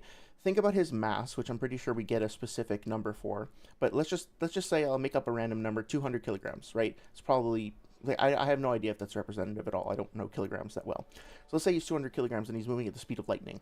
Think about how much force that mass moving at that speed would generate, and then look through the series and see if it actually makes sense, right? Like when he pushes off of objects, or when he crashes against objects, when he crashes against other people, if he gets, like, you know, if the Raikage is trying to attack Naruto and Naruto dodges and he hits a wall, right? If the Raikage is going at the speed of light and he hits that wall at the speed of light, do we actually see a commensurate amount of force being transferred into the wall? And then what people will say is like, oh, well, physics just works differently. And I'm like, okay, if physics just works differently, then isn't that special pleading, though? Because we're talking about the speed of light and the speed of lightning, and we're assuming that the numerical values that those are come from the real world, right? Like, I don't see people out here making up arbitrary light speed values. We assume that the speed of light that we're talking about for power scaling refers to the speed of light in a vacuum in our world, as far as I'm aware, right? So when we talk about lightning and how lightning works, we're referring to like cloud to ground lightning, and we're referring to return stroke versus downstroke. That's real world stuff. So what tends to happen is it's really them saying like, okay, I don't want to deal with the implications of this because I like the way that this works for my argument. And trying to say like, okay, well, physics doesn't necessarily work the same way, so you can't assume X, Y, or Z, but like we are making certain assumptions. And if we don't be mindful, if we're not mindful of where those assumptions lead, then it just does become special pleading, right? So we have to be just very, very careful about that. Now, I don't think that necessarily everything that a character does physically translates to the fictional universe the way it would in our world, but you can still find plenty of instances of characters who are moving fast, slamming into an object, and then seeing what happens to that object. A case in point, right? Like, Kakashi gets kicked into the tree by Kakuzu, and he breaks the tree in half, right? That implies that a certain amount of force is being applied, and it's sufficient to break down the tree. Okay, and obviously if Kakuzu had kicked him and he had gone through 10 trees or 100 trees, that would mean that there was more force behind it. As long as you're willing to accept that, and you're willing to look at a feat like that and be like, okay, we can try to get an estimate of how strong this kick was because it almost got through the tree but not all the way, right? He didn't like punch a hole through it, he just like made a cavitation in it and the tree fell over. But if he had like vaporized it, we would all say, oh, that was more impressive, right? Like if he had continued to go further and further and broken down a bunch of trees, we would say that's more impressive than one tree. Why? Because it's more force that's being applied, and it's more things that are being defeated by that force. So I do find a very frustrating double standard gets applied where like it's just the reason why I don't put forward much like of my own scaling is because it's really actually really hard to put something in context and actually make it work. I'm not saying it's not possible, but I am saying it takes a lot of effort because you have to really carefully consider how each part of the puzzle interlinks with all the other pieces. With a series as big as Naruto, it's pretty challenging to do that. So yeah, hopefully that made some sense. Yeah, that's another good point. Dr. Strangle says the entry for Yellow Flash says it's an absolutely unavoidable light speed blade, which, yeah, again, so I guess he would clear anybody that he attacked, right? Hyperbole is there again. I remember drawing says Slimy Armor does say that at least Jody Minato is like lightning speed. Yep. The entry for Yellow Flash says, oh yeah, FTG is said to be so fast as its machines are unknown to people, or like its machinations are unknown to people, or mechanics. And later the databooks say the true essence of the technique isn't speed, and it's the reason Minato is called the Yellow Flash. Yeah. I'm still a little confused about that. I know some people say that like he's called the Yellow Flash, the technique's called the Yellow Flash, etc. But I think there's his own, like body flicker speed, but then there's also the teleportation speed, or the teleportation feats that he has with Flying Raijin, and both of those things combined together, I think, contribute to him being called the Yellow Flash. I think you're right, there is also a technique called Yellow Flash as well, which is like a variation of body flicker as opposed to Flying Raijin, right? Those are two separate things. Slimy Orb says Mu was very not KCM Naruto speed. Oh yeah, yeah, for sure. Well, that's the other thing, right? It's like we're making a huge generalization about the speed of all these different characters. I like the idea that A is lightning speed and Anbu Kakashi just uses Raikiri, and him not realizing how fast Kakashi was. Yeah, I think that fits very nicely. Continuing. Those similar speeds to that of the Raikage and high-level Jonin, who... Also, like, the whole thing about the Raikage is that, like, he specifically says he's the fastest. So, until, like, except for Minato, he's the fastest in the Shinobi world. Now, that could be a boast, but I mean, like, I think maybe Killer Bee is as fast as he is, potentially. With his cloak on, but Killer Bee also doesn't use the lightning thing. Like, I think Killer Bee's maybe stronger than him, but maybe not faster than him. So I don't know, man. It's pretty clear that abilities in Naruto are asymmetrical. It's not like they have ki that just gives them like universal flat stats. You can apply, obviously like chakra to boosting your stats or whatever, but like you can put more chakra on your feet before you jump, and then you'll jump higher. you can put more chakra on your hand, so to speak, and then you'll punch harder. But at the same time, it's like there are very clear asymmetries in combat styles and body builds and stuff like that. You know, you can't just interchange people who have the same chakra reserves or the same like enter into the same tier and assume that they can be necessarily equated in speed even if they have the same exact chakra, because they're not necessarily going to be using it the same way, right? It doesn't really work like that. It's very different from Dragon Ball in that regard. A versus Tobirama, who is the fastest? 4A versus Tobirama. I think 4A, like A4, like this guy over here, he probably has better speed feats than Tobirama in terms of base movement speed, but Tobirama has like with the FTG, I think he would overall surpass A4. Like I think if they were to fight, the Tobirama would probably win, and the Flying Raijin would be part of that victory condition. The Battle of Pre versus Post Minato Speedsters, yeah. I think the most important thing here is just to convey that this is not like whatever we decide about these two characters, it doesn't apply to like all Jonin or anything like that, or even most of them. Databook straight up says FTG is the reason Minato is known as Yellow Flash. Oh, okay. I might have been confused about that. I thought for sure there was like a little teeny paragraph in Databook 2 or something that somebody found that was like generating this idea that it was called the Yellow Flash. But I'll take your word for it. Dictionary section of Databooks define it as Minato's nickname. Okay, gotcha. That's probably where some of the confusion came from. I appreciate you clearing that up. At all light speed. So with KCM Naruto, yeah, and if I were to be a dick about this, I'd be like, okay, please go and demonstrate that all Jonin are light speed. Like, what the actual fuck are you talking about? Like, go ahead and list every single Jonin and show me that they're all light speed. I think he's probably referring to the Anbu statement, that the Anbu is supposed to be the speed of light.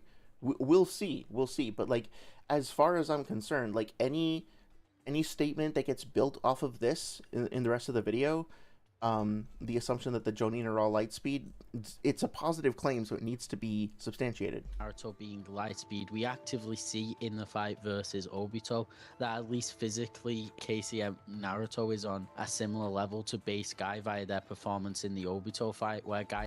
I think that's something you could probably like dispute. I think Naruto's probably faster than Guy, but if you wanted to say that they have like similar performance, yeah, it's a little messy for scaling because the you know, Obito's fighting multiple opponents simultaneously, and things keep going back and forth and getting complex and messy. So it's hard for me to pinpoint specific feats in a matchup like this. But if you want to say that they're relative, I don't have a problem with that. They're both competing against the same extremely high level opponent and have feats against that opponent and are pressuring that opponent. So yeah, obviously they would do worse if they weren't fighting together. Like, neither Guy nor Naruto is beating Obito in a one-on-one at this point, right? I actively outperforms him. Avi Arad is helping work on the live-action Naruto movie. That's good, I think. I don't know who that is. I guess that's something I'm not going to say more than my girlfriend nearly ruined my night with that news. Oh, I don't know anything about that person. I'm sorry if it's bad news, though. Slimy Orb says if Asuma is lightspeed, that means Hidan is lightspeed, meaning that Shikamaru is lightspeed. Yeah. Well, that's exactly it, right? That's another thing. That when you actually consider the implications of those characters being lightspeed, does that make sense? And I brought this up in my quote-unquote debate with Noodles a couple years ago, and I was like, yeah, if Kakuzu's lightspeed, then that means that Pain is probably lightspeed as well, and that means that like the other characters in that, like Sage Naruto is lightspeed and Gamabunta is lightspeed. And he's like, yeah, Gamabunta is lightspeed. I'm like, wait, what? It's like, yeah, Gamabunta is lightspeed. I'm like, okay, that should have been my sign to leave at that point, right? But thankfully, another person in his Discord named Tashi stepped in and like calmed us down a little bit. But yeah, that was an argument that was made, is that fucking Gamabunta's lightspeed, because he would have to be if the scaling to the other characters worked. So I think that's something that is like a useful thing to bring up in debates and stuff. It's like, okay, if Naruto is universal and he has a universal feat against Kaguya, that means that Naruto's claw, right, the claw attack that he uses to like blitz Kaguya after Obito dies or whatever, that claw has the power to destroy a quintillion black holes. Now, I want you to picture somehow getting quintillion black holes together and compressing them into one spot, and Naruto swiping at that thing with his claw. and I want you to really genuinely look me in the eye and say, I believe that Naruto destroys these black holes, all 5 quintillion of them, or all 1 quintillion of them. You know what? We'll just start with a trillion. Like, with that one slash would destroy a trillion black holes, because there's more than a trillion black holes in the universe. So even if you could destroy a black hole, which, based on the research I've done, is probably not possible, because if you put energy into a black hole, like if you had a quintillion nukes that were each a quintillion more powerful than the Tsar Bomba, right? And you threw them all into a black hole, it would just get bigger. As I understand it, like it wouldn't hurt it, right? It's like you're just adding more energy to that system at that point. Maybe you would cause it to burn out faster or something, but I don't know. All of the research that I've done suggests that the only way to kill a black hole is to wait.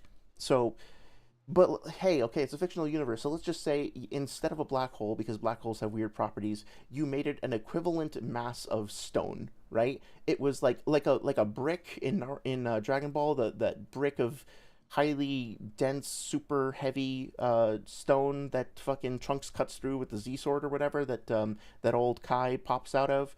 Let's just say it was like that. It was a big ass cube, but the energy that was required to break the cube was equivalent to the energy that it would take to destroy the mass in stone of the mass of all the black holes in the universe. Just the black holes, not the planets and the stars and something. Really tell me, like, look me in the eye and unironically tell me that you think Naruto can slice through that he can break that, he could like vaporize it. I don't think anybody, if they actually think about it, they actually put that together, would unironically say that they genuinely believe that. Now, maybe they would. Maybe I'd be wrong. Like, I'm not trying to gaslight, right? If you genuinely believe that and you just heard me say that, then I apologize if I mischaracterized you.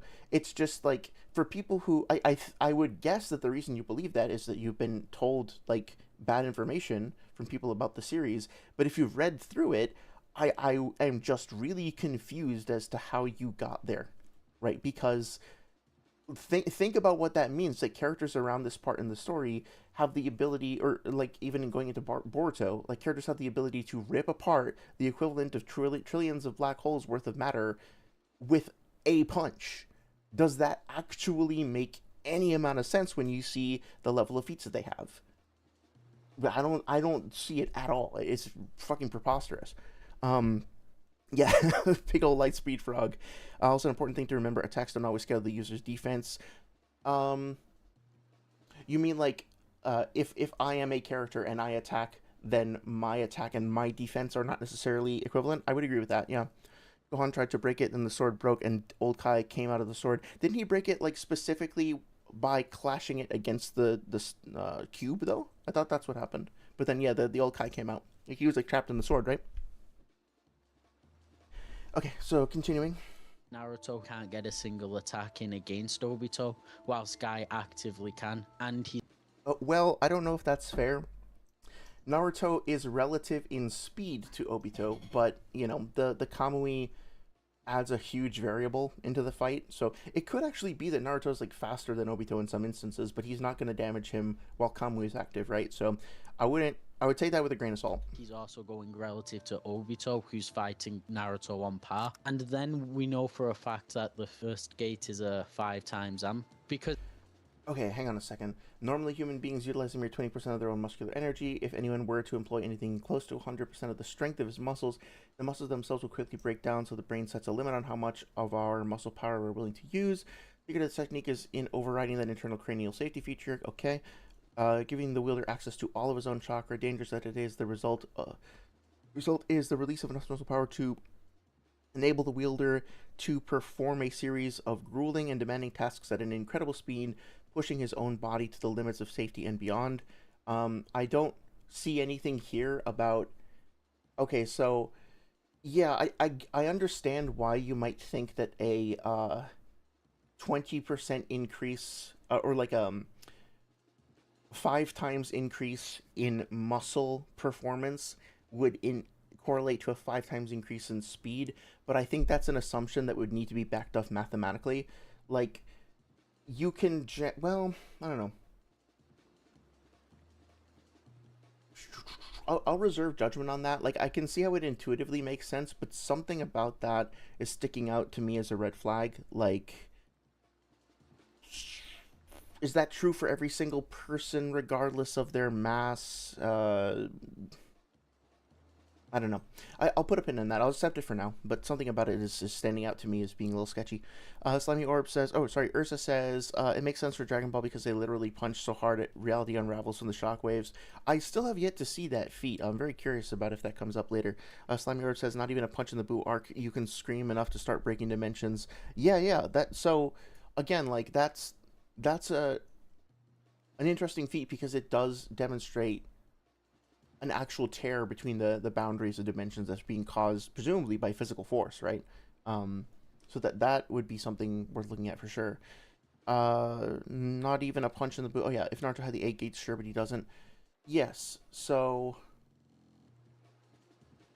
yeah, I don't know. Something about this is weird, but I don't really have any objection to it right now, so I'll suspend critique. The dictionary section of Databook 2 is the part that calls Yellow Flash an absolutely unavoidable lightspeed blade shining on the battlefield. That's probably what I was thinking of then, yeah. With this brilliantly executed technique and skill, in the previous nickname of the 4th Hokage, Sage interprets the technique mentioned as the Yellow Flash and not the technique Minato is famous for. I see, okay. I see, I think that makes sense. Cool, thank you for the clarification there. Because in Naruto, we know that humans can only access 20% of their natural potential whilst fighting, and the first gate opens that potential. The 5th gate alone is dozens of times, minimum leading it to be 24 times. But Wait. Enabling the users to drop on straight, that is dozens of times his usual level. Okay, so I do think it's a bit of an assumption to assume that this necessarily correlates directly to the equivalent speed boost. Like, I get where he's coming from, but it's an assumption that it transfers that way. It's hard for me to articulate why, though. Ursa says, you're valid for noticing it's a red flag. The 20% muscle restriction doesn't necessarily mean a 5 times boost linearly. It could be exponentially more or less, plus they're using chakra. Yeah, that's a good point, right? Like, I don't know if we ever... I think the way to corroborate this would be to look at the instances, admittedly there aren't many, of characters using the gates and actually seeing if their speed is measurably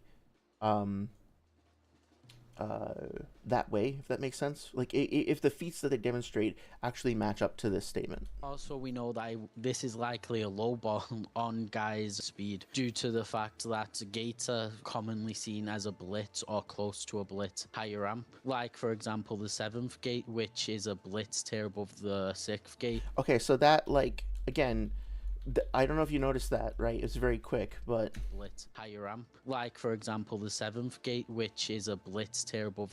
Just flashed and increased the value to 96x. Okay, so let's just be very fucking clear about something. The term blitz tier is a made-up fan term that is not something that ever shows up in the anime, right? Or in the manga.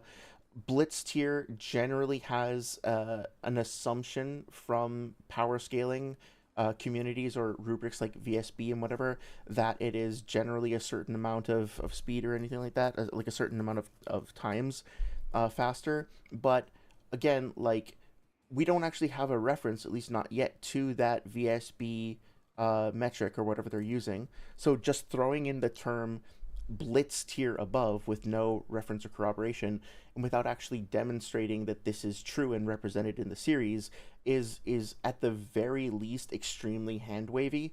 Like, it relies on an unsourced, uncited fan calc, I guess, that hasn't actually been evaluated in here. So it's very lazy and very hand wavy at best. Dr. Stangle says, for the screen that shattered space and other stuff like that in the series, to me, said things scale to where they scale at the time and not like higher dimensional. They could have calced the speed difference instead of the 4x default they are applying. Yeah, they could have done some more work on this for sure. The 6th gate, which should get it to around reaching the MFTL tier. As we know that the 7th... Kakashi with Raikiri is relative to 6th gate Guy, but doesn't think it's viable versus Madara.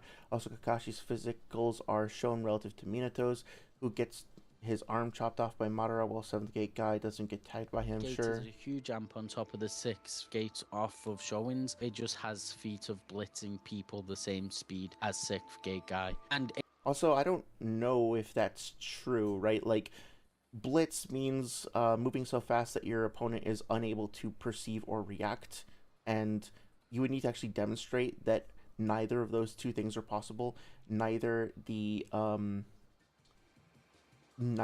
perception nor reaction were even possible in order to do that. So that burden of proof would be on Sage Eighth gate guy is or on them. even faster than that, with having probably the most obvious forms of blitzes.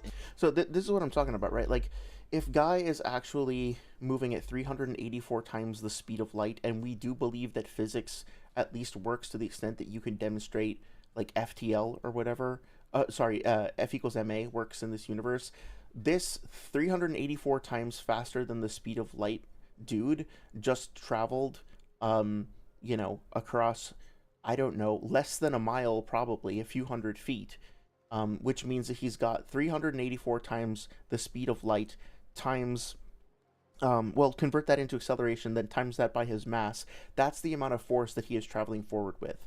Is there actually any evidence? Like, Sage likes using expected evidence arguments. Is there actually any evidence for that here that demonstrates that he's moving that fast? I certainly don't see it. Right? If you want to say, hand wave that and say, like, oh, well, physics doesn't work this way. Okay, well, then I can just point to the fact that, like, our assumptions about how light works are also assumptions. We have no idea if, like, the light speed calculations also apply here, because it's relying on a real world thing too. So they could have calculated the speed difference. Slimy Orb says, I found it in Dragon Ball chapter 298. Super Boo screams his way out of a sealed dimension with no way out since the only exit was destroyed. Yeah, that's the hyperbolic time chamber, right? My guy does hit hard. That's very true. But then also, like, consider the fact that I don't know if we'll see it here, but Guy kicks Madara, and Madara flies back into the tree, right? So, like, as far as I know, that tree, it might be chakra reinforced or whatever, but it's a tree that can be cut down with, like, bladed weapons and stuff like that, right? And with relatively low tier jutsu, like fucking. I mean, maybe this isn't low tier. Maybe you would disagree with that, but, like, I'm pretty sure that characters cut through some of the limbs with, like the compressed water stuff. What do you call that? Water. It's not water gun. It's like the little quote unquote beam of water that characters spit out of their mouths, right? So it can be cut, and just look at the amount of damage that's done to the tree when Guy kicks Madara into the tree, and ask, okay, based on, like, this is something that we can actually do some research on, right? Like, what is the durability of the tree based on the other jutsu that get applied to it? Then let's take the amount of force, like, let's say that this is even just like 3 times FTL. Take the amount of force that should be conferred by somebody kicking at 3 times FTL to Madara based on his mass, and see if it actually makes sense, like, the way that he gets slammed into that tree. Like, does that actually match up, right? The blitzes in the series, and having a kick that is specifically faster than that on top of it, leading to the interpretation that he's probably around 400 times FTL. Also, even if he were, like, yeah, we can kind of see behind here a little bit that there is only a very, very small indentation that's been made on the back of this tree. So really, this only really makes sense if you corroborate this with other, like, durability feats and anti-feats for the tree. But also, even if this were the case, like, it's worth asking whether any character who scales to this speed can actually use this practically in combat, because Guy, like, beyond, like, one time, because here's the thing, right? Like, Guy can move this fast, technically speaking, and what happens to him when he moves this fast? He fucking starts literally disintegrating, like something out of fucking Avengers movie, right? Spoilers, I guess. So there's something else that the series is telling us, which is that in order to move this fast, you have to overload your body, which will totally fuck you up so you can't sustain it, which means that, like, people are probably not moving this fast by default if this is what happens to their body when they move this fast, at least if they're relative to Guy before, right? So, like, if Kakashi is relative to Guy when Guy is in the 6th gate, then Kakashi probably wouldn't be able to do this with, if he even could master the gates and unlock all 8 of them, he probably wouldn't be able to go this fast without seriously hurting himself, which implies that he is much slower in his current state, right? So there are anti-feats that are kind of woven in here as well that are important to keep track of. Tobirama cuts the branches, guy hits Madara into the trunk. Yeah, I think that checks out. Super Buu with Gohan, Piccolo, and Gotenks absorbed by screaming so much it could destroy the universe seems to be anime only. Oh yeah, I didn't realize it was that strong. Dr. Strangle says, I love the idea that Six Path's Sage Mode waited 400 times longer than the time it took to dodge, just so he could duck under the Light Fang, which is said to be undodgeable, right? Or was that unblockable? But yeah, I think I know what you're saying. Yeah, like, think about the implications of all this stuff too, right? Does it actually make sense in context when you add it all up? Guy Sensei, I don't feel so good. Yeah, exactly. Ursa says has literally demonstrated that they can't travel at light speed without hurting themselves. Mabui's light transmission. Yep, I agree with that 100%. Although, technically speaking, it's characters who have durability less than the Raikage cannot be guaranteed to travel at light speed. Basically, you have to have at least durability that is somewhat higher than Warren Arc Tsunade's, and at, like, approaching the Raikage's. It doesn't necessarily have to be literally his durability, but somewhere around there. So as long as you can demonstrate that level of durability, you can safely travel at the speed of light. That doesn't mean that anybody actually is traveling at the speed of light in the verse. But it's only a debunk, so to speak, to anybody who is below that level of durability. Naruto then pulls up, outspeeds a truth-seeking orb, which previously in the fight were... Well, I don't think that's true. If by outspeeds a truth-seeking orb, if he's talking about this, I don't think that's a correct way of representing what's happening, right? The truth-seeking orb, we don't, at least I don't know where Naruto is right now. So, like, all he has to do is he has to reach the location of Guy before the orb hits him, and he has to intercept and kick it. So, like, if he is further away than the truth-seeking ball, then yeah, he would have to outspeed it. But is he actually further away? We're not seeing that here. Speeds a truth-seeking orb, which previously in the fight were able to outspeed Guy on his last Sekuzo. And again, like, outspeed Guy, I don't know if that's accurate either, because they are going directly towards Guy, and Guy is able to Guy is, like, dashing towards him. He's, like, fully committed to this attack, so I don't know if Guy can, like, outmaneuver this. And the speed at which they are approaching each other is a product of both Guy's speed and the Truth Seeker Orb's speed, right? The distance between them is closing as a product of both of their speeds towards each other. So it's also, kind of funny that he doesn't mention that Rock Lee is able to throw a kunai apparently faster than 400 times the speed of light. Because, like, if I remember correctly, Rock Lee is basically, like, around here, so he has to throw the kunai, like, faster than Guy at an angle. So this kunai, guys, is going at, like, at least 400 times the speed of light.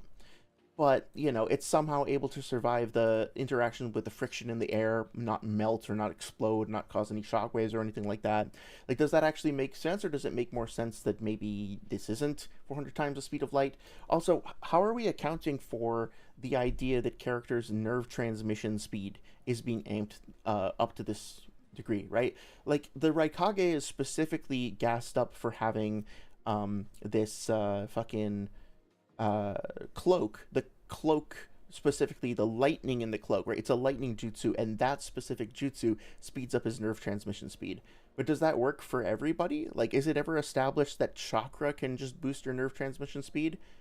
I mean, like, maybe, I think the gates could probably do it. So maybe, if it's, like, totally overloading your body, maybe Guy could do it, maybe Lee can do it. That's fine. But does that work for everybody else? Does having more chakra make your brain process things faster? Because remember, like, it's not just about moving at 400 times the speed of light. You have to be able to perceive your target, to have, like, proprioception, to have, like, a sense of where your body is, how it's moving. You have to be able to know how hard and how fast to throw your punches and stuff like that, right? You have to be able to control yourself, to balance yourself. It's not just, like going from being sub-light to 400 times the speed of light or something. Think about everything that Naruto went through. Yeah, so here's another good way to put it, right? Think about everything Naruto went through when he first became in control of Kurama, right? Like, the boost from Sage Mode to getting some of Kurama's chakra for the first time was so great that he like couldn't control his own movements. He was like unused to the amount of force that he was dealing with, or the amount of speed, or however you want to characterize it, and he like got himself stuck in a wall. And then he tripped over Zetsu's thing later. Like he kept fucking getting himself tired out and tripping over stuff and being a huge fucking klutz because he couldn't control that. So if we're saying that Naruto only becomes the speed of light, like that the Raikage is the speed of light, and so Naruto, when he gets to KCM1, becomes the speed of light, but now he's relative to other characters that are 400 times the speed of light. Okay, so Naruto just went from, like, he just increased in speed and strength by 400 times, but he's just like, his brain, his nervous system, everything is just able to handle that, when it's been very clearly established previously that such boosts in power require adjustment. They require, you know, your ability to evolve with that, right?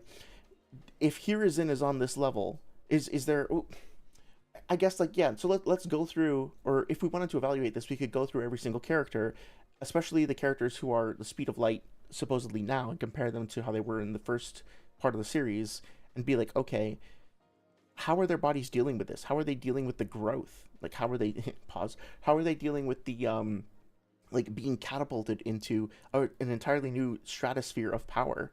Is this actually commensurate with what we see in terms of how characters level up and how they adjusted that over the course of the series? I don't think so. I think that doesn't make any sense at all. With the durability, he says, one smart to withstand light speed, the AP required to hurt Tsunade and A increases. I think I see what you're saying there, yeah. Also, Minato has durability better than the 5 Truth Secret Orbs since he takes, like, no damage. We'd have to go back and look at that in context. I think that, he winds up... Yeah, that could be the case. I'm not entirely clear about that, though, because I think that they should have just killed him, right? They should have just, like, annihilated him, essentially. I'd have to go back and see what actually happens there. Yeah. Maybe like, Madara winds up having to, like, because Guy kicks him, he loses control of them, and they don't, like, fully detonate or something. I forget. Makes sense that they increase the durability of their kunai. I don't know about that. The kunai doesn't even have any fucking chakra on it. If it had been wrapped in chakra, then I could see somebody making the argument, like, okay, well, it's chakra reinforced, and we know that, like, from Asuma, like, going all the way back to chapter 300 and something, that you can reinforce things with chakra, makes them stronger, makes them pierce things better. But this is just a base kunai. So this is just like one of Minato's kunai, right? So I don't know. I don't think so. If Minato's known for being the Yellow Flash, and that's coming from his relativity to fucking the Raikage, then if he has... I just don't see, like, who's engineering kunai for him that survive 400 times the speed of light movement, right? I don't think it makes sense. Guy was already keeping up with Chidori and Kakashi, so Guy's perception was never normal. Maybe, or maybe the Chidori amped Kakashi just isn't, like, as fast as it would take to... Well, no, he has to use the Sharingan, so it's still, like, superhuman, right? It's still something that most people wouldn't be able to deal with. So yeah, Guy is definitely a freak in a good way. More of him teleporting fast enough so that they stop once out of range, says Orb. That could be. I wanted to make the power scaling joke. Yeah, okay. That's fair. I see where you're coming from. Yeah, I probably won't pick up on the joke super well tonight. I'm sorry. Step is fastest step, and then was able to blatantly outperform Madara in speed and taijutsu. Well, it's weird that he's using this example to demonstrate that, because Madara is already bleeding from the mouth. He hasn't regenerated yet. He's pinned up against the tree, and so yeah, Naruto, like, quote unquote, blatantly outperforms him by dashing towards him and punching him up against the tree, and then, like, he still hasn't finished healing yet. He admits that out loud. Also, if you think that this character, again, like, if you think that this character is moving at 400 times the speed of light, he must be holding back something fierce in order that he's only doing this amount of damage to the tree. I mean, look at that. Again, like, just think about the mass calculation that would be, mass to energy calculation that would need to be present here for this to work. It just doesn't make any sense, right? Not to mention that Naruto, you can then see him, like, he gets ready a Rasen Shuriken with Son Goku's ability or transformation or whatever, and then he throws it at Madara and fucking cuts him in half, right? So, like, And then after this, Madara gets his other eye and then starts pushing back against him and Sasuke. So it's pretty disingenuous. We're talking about disingenuous. Pretty disingenuous to say that Naruto was like, putting belt to Madara here just because he punched him against a tree and then chopped him in half when he had just recovered from Guy's ability. When Madara then gets his other eye and then turns around and fucking handles both him and Sasuke at the same time. Just hitting him with a... Madara is both damaged and off guard. Yeah, that's a good point. He is also off guard because he doesn't know why Naruto is as strong as he is just yet, right? We also know we don't always see the chakra around characters and weapons. You're probably right about that. Lava-style massive Rasen Shuriken. And also... Wait, so he did mention that. Let's see what he said. Just hitting him with a lava-style massive Rasen Shuriken. Yeah, while he's pinned up against a tree and not moving and at fucking point blank range. Like, did you read the chapter? And also running across the battlefield where Madara could only lift his staff higher. I mean, like, dude, fucking, he's right there. He's only like 50 feet away. You can see the motherfuckers right there. Is this really all that impressive? Running across the whole battlefield, dude. It's like 50 feet, like maybe less, right? This is Naruto. Let's say he's like, even if he's not 2 meters tall, but let's say that he is and is trying to stack him. Maybe get to 30 meters, right? This is the same shit that Noodles would do, like, talking about how, and you know what, I won't even bring that up. It's just like, this liberal use of the term across the battlefield with no quantification or measurement whatsoever is just kind of lazy. Also running across the battlefield where Madara could only lift his staff higher. Yeah, this is weak. And then we see Naruto go relative to... Also, why does the audio keep popping? Where Madara could only lift his staff higher. And then we see Naruto go... Yeah, you guys, so if Sage or Merchant, if you wind up listening to this, there's a feature called Fade Out on audio clips in video editors.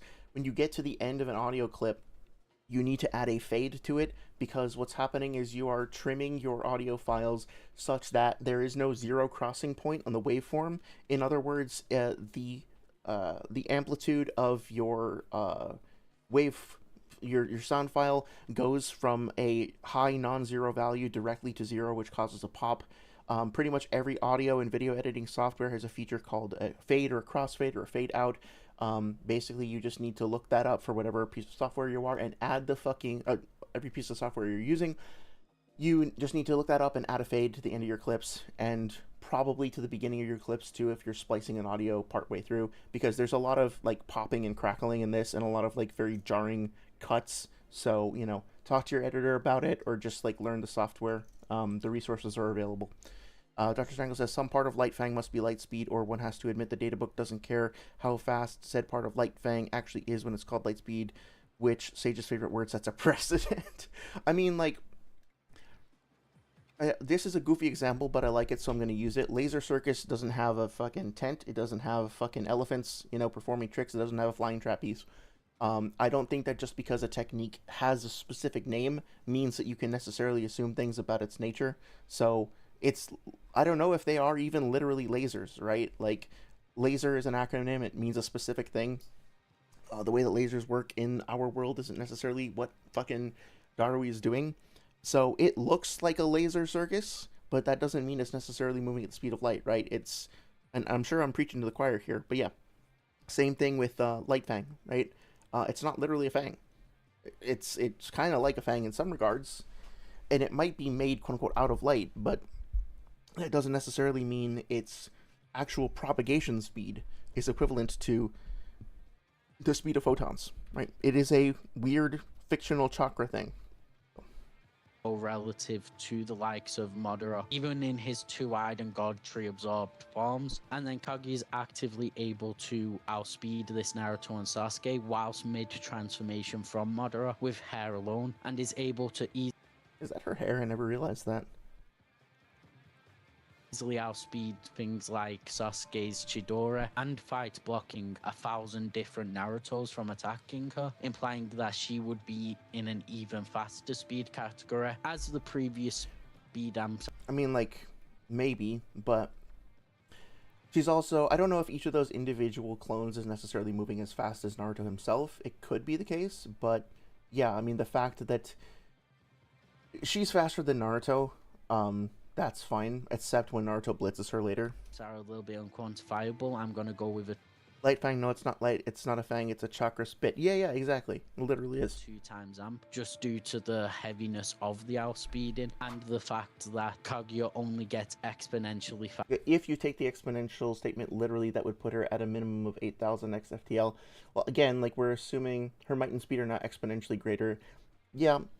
I think I don't have a problem with saying that she gets faster as well, but ascribing a number to it like this based off of the way that we just nudged up to get to this number, it's pretty whack. Yeah. Faster from that. Then in Boruto, we know that Sasuke and Naruto are meant to be Kaguya level fighters. Let's see, Sasuke's talking about the inner Kara members who Naruto and Sasuke scale above. He later says his suspicions were confirmed after losing Kurama. Of course, we don't get any references to the episodes or anything, but whatever. It's no longer a certainty that Naruto can defeat Otsutsuki level threats, so this clearly implies that it was viewed as a guarantee prior. Okay, I don't have any problem with Naruto being relative to Kaguya. He was clearly relative to Kaguya over the course of their fight. Sasuke was also relative to her to some extent. Like, neither of them was able to beat her on their own. This is kind of a big fucking point. But also, like, the Kage are relative to, I mean, they're fighting all together, right? But they are relative to an extent to Kinshiki and Momoshiki. So are Naruto and Sasuke. They would probably not do as well in a one-on-one, but, you know, I have no problems with the idea that characters around this level are able to interact with Otsutsuki in meaningful ways based on stats. That being said, Kaguya absolutely could have just, like, killed Naruto. If it was just a one-on-one, she could have immediately won through battlefield removal if she wanted to. She wanted to keep him alive long enough to drain his chakra, right? And so, like, after Zetsu convinced her to take things more seriously, I think in any sort of one-on-one situation, she absolutely would have annihilated any of the people there, just based off of her skill set, right? She was holding back through a good portion of that fight, and she was fighting, like, multiple extremely cracked characters who had, some of whom had direct counters to her jutsu, right? Like, Naruto beating Kaguya is not just his feat, it's also Obito's feat, it's also Sakura's feat, it's also Kakashi's feat, and of course it's also Sasuke's feat. So it's keeping aware that, yeah, they can clash meaningfully in various parts of the fight. There are also parts of the fight where Naruto's holding back, but it's a bit more nuanced than what's getting presented here. The Boruto era Kage are underrated. I agree with that for sure.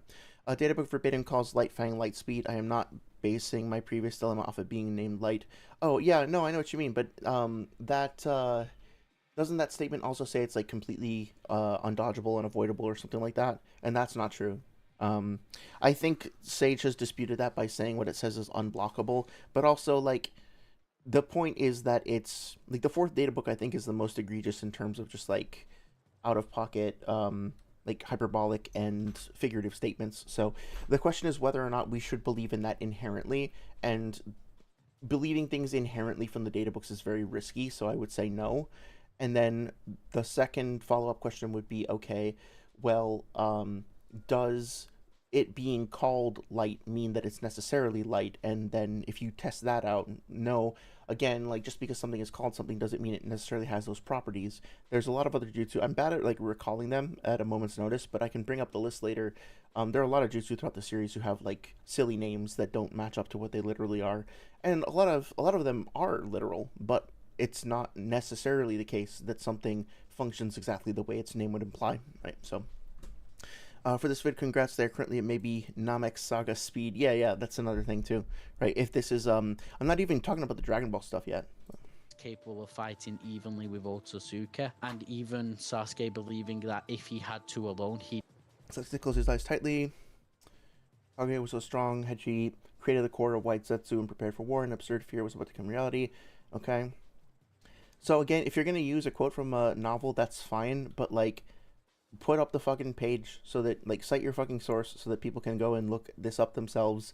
And if it's a fan translation, you really got to credit the person who did the work, because you're literally profiting off of their work. I've said this a dozen times. I'm sure I'll say it a dozen more. I'm sure it will go fucking nowhere, because Sage just does not understand that, like, you need to give people credit for their stuff. Like, I'm being literal here. He literally doesn't get it. He does not understand why it is necessary to credit people for the work that they do.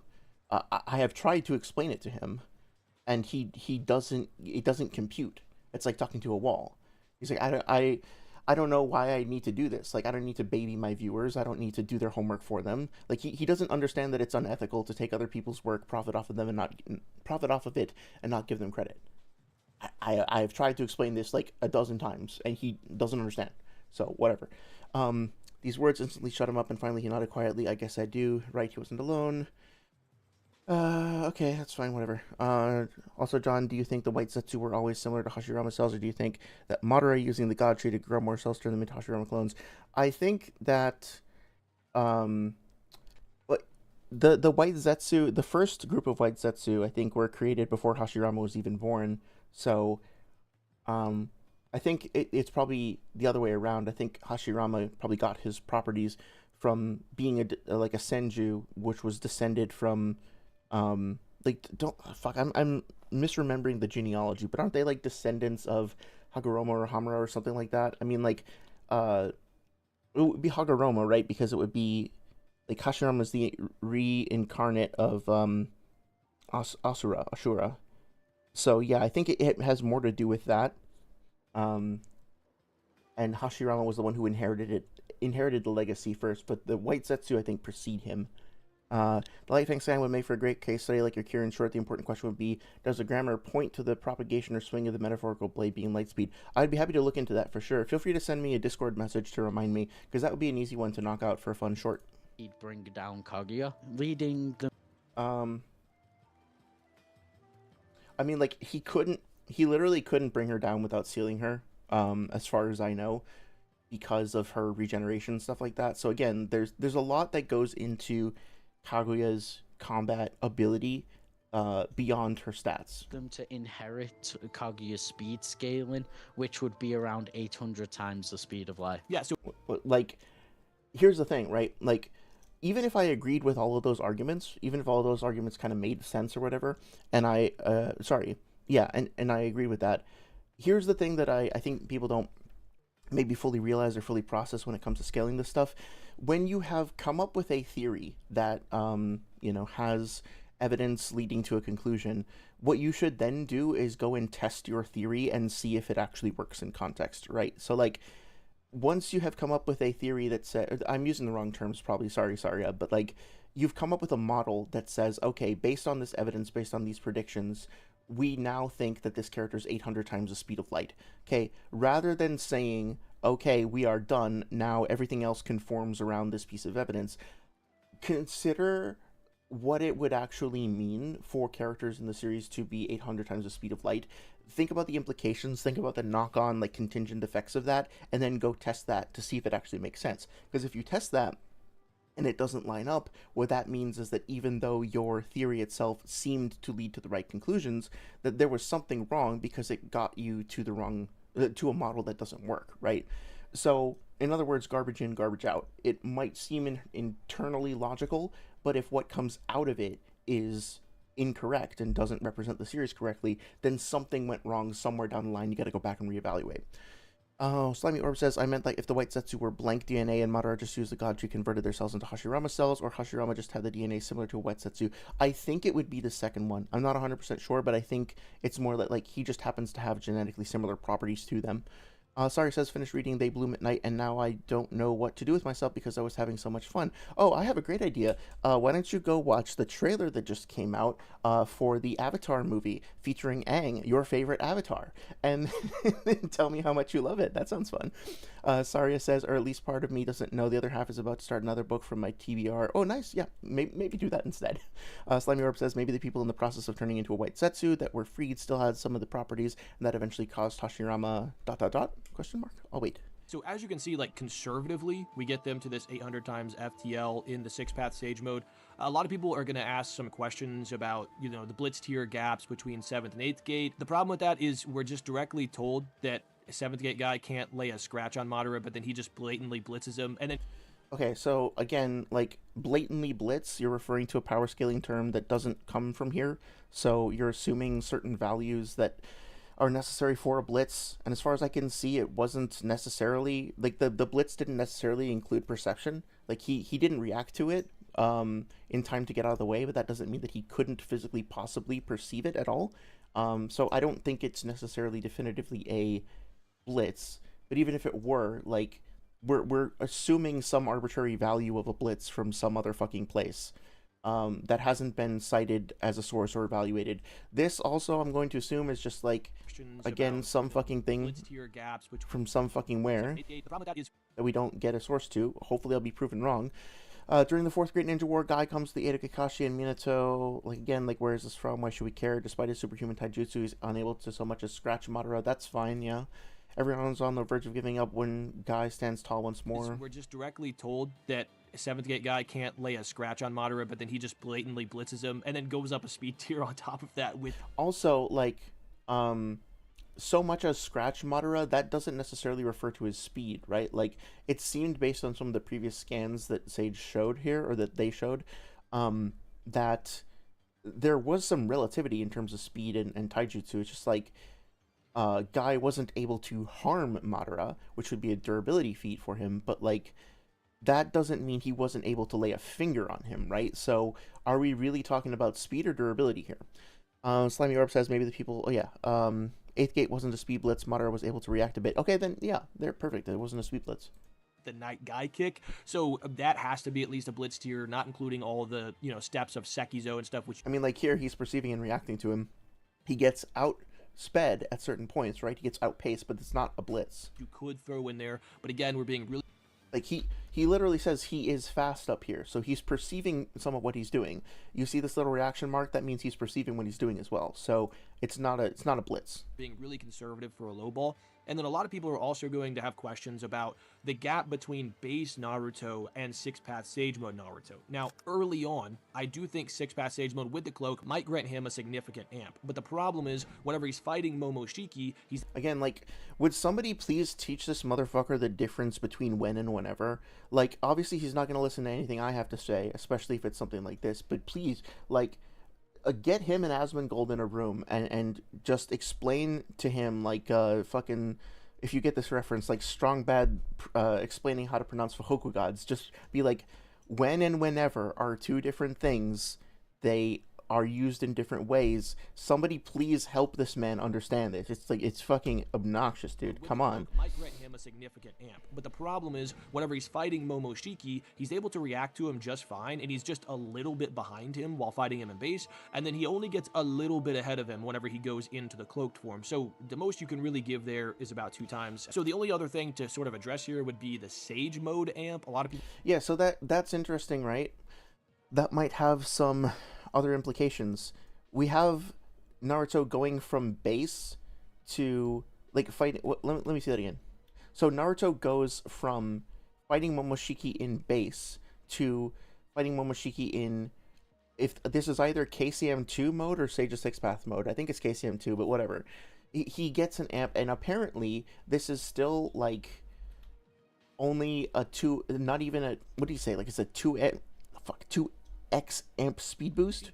He's able to react to him just fine, and he's just a little bit behind him while fighting him in base, and then he only gets a little bit ahead of him whenever he goes into the cloaked form. So the most you can really give there is about 2 times. So the... Okay, I don't know if that's true, if the 2 times things works, like, that works. I think it could be way less or more, but I think, like, just, I don't really need to dispute this point that much, but just to explore the topic, right? Like, if Naruto is 0.9... If Naruto's speed is quantized at 0.9 and Momoshiki's is 0.1, then Naruto... If Naruto's speed is 0.9, Momoshiki's speed is 1, and then Naruto goes into this mode and his speed goes up to 1.1, then he would still be able to be slightly faster than he was before and slightly faster than Momoshiki without doubling his speed. Right? There's nothing about the fact that he gets a slight increase in speed that correlates to a 2x thing. Now, this isn't really all that important, but it's another example of, back when I said, hey, I think something might be wrong about this math. It's like, you have to be careful about things that seem intuitive like that, because it doesn't necessarily work out that way when you actually break it down mathematically. All that we know from this is that Naruto is potentially getting slightly faster. But that being said, isn't it interesting that this character goes from, let's just assume that it's KCM2 mode, right? He goes from base to KCM1 to KCM2. If you don't include Sage mode there, that's 2 jumps up in power level, 2 forms or whatever. If you include Sage mode somewhere in there, that might be 3, depending on where you scale Sage mode to KCM. But he only gets, according to Sage, maybe 2 times faster. So we just went from an argument saying that, like, okay, when you access the gates, you get 5 times stronger. You go from 20% to 100%, right? Of your strength. So if we're talking about like strength being amped by entering different forms or using different transformations or cloaks or whatever else, right? That doesn't necessarily correlate to speed, because again, like we could try to break this down mathematically, but think about how much stronger Naruto is when he's in KCM2, how much more chakra he's using in his abilities versus when he's in base, and then see, does his speed actually increase by the same mathematical amount? If he's 1,000 times stronger when he's in KCM2, is he also 1,000 times faster, or is it different? Because I think there's an argument that Naruto is at least 10 times stronger when he's in KCM2, right, versus KCM1. But he's not 10 times faster. So this kind of debunks the earlier notions of, a flat increase in strength leading to a proportional increase in speed. I like Aang John, or at least I used to. I hate how his fans lie all the time. I know. I'm just giving you a hard time. I know where you're coming from. Like that dude in the server who was actually going through to argue that spirit bending, a water bending technique, is a air bending thing. That's why I blocked him. Oh, that was Warlick, yeah. Like, I think Warlick does know quite a lot and makes good points. I think he also, or they, I don't know their gender, also really does like to be the well actually of the server. So don't let it get to you. I think that's just their style of argumentation. But yeah, I wasn't super big of a fan of them being like, clearly you haven't read the books, Saria, when you two were disagreeing with something. It's like, yeah, I know that you have, so it's a bit rude. They tend to be kind of rude with their feedback, honestly. The Slimy Orb says, to be fair, it is also a Dragon Ball thing where they go from base to blue and, like, no speed change. Okay, that might be something that's consistent across verses. Again, like, just to be clear, I'm not trying to... I actually do think that Dragon Ball, the verse overall, is stronger than the Naruto verse, but if that were not the case, that would be fine too. I'm more concerned about like how we get to the conclusion. The only other thing to sort of address here would be the Sage mode amp. A lot of people think it amps speed by 10 times, but that's never actually stated, and in fact, it's contradicted via showings. So we are taking a really low-end estimate here, just stacking the Blitz tiers that we know have to be Blitz tiers on top of here, and taking the lowest end of what a Blitz tier is with 4 times in order to add up to that. So for anybody who is wondering how we get here or why we're coming up with these numbers, put a couple things on screen to justify this, but I'm telling you, this is the absolute lowest that you can possibly get them, not even taking into account Baryon mode, which might become relevant later, which obviously amps his speed as well. Just to... Okay, well, again, like, I don't know that it obviously amps his speed. We'll have to see about that. But also, like...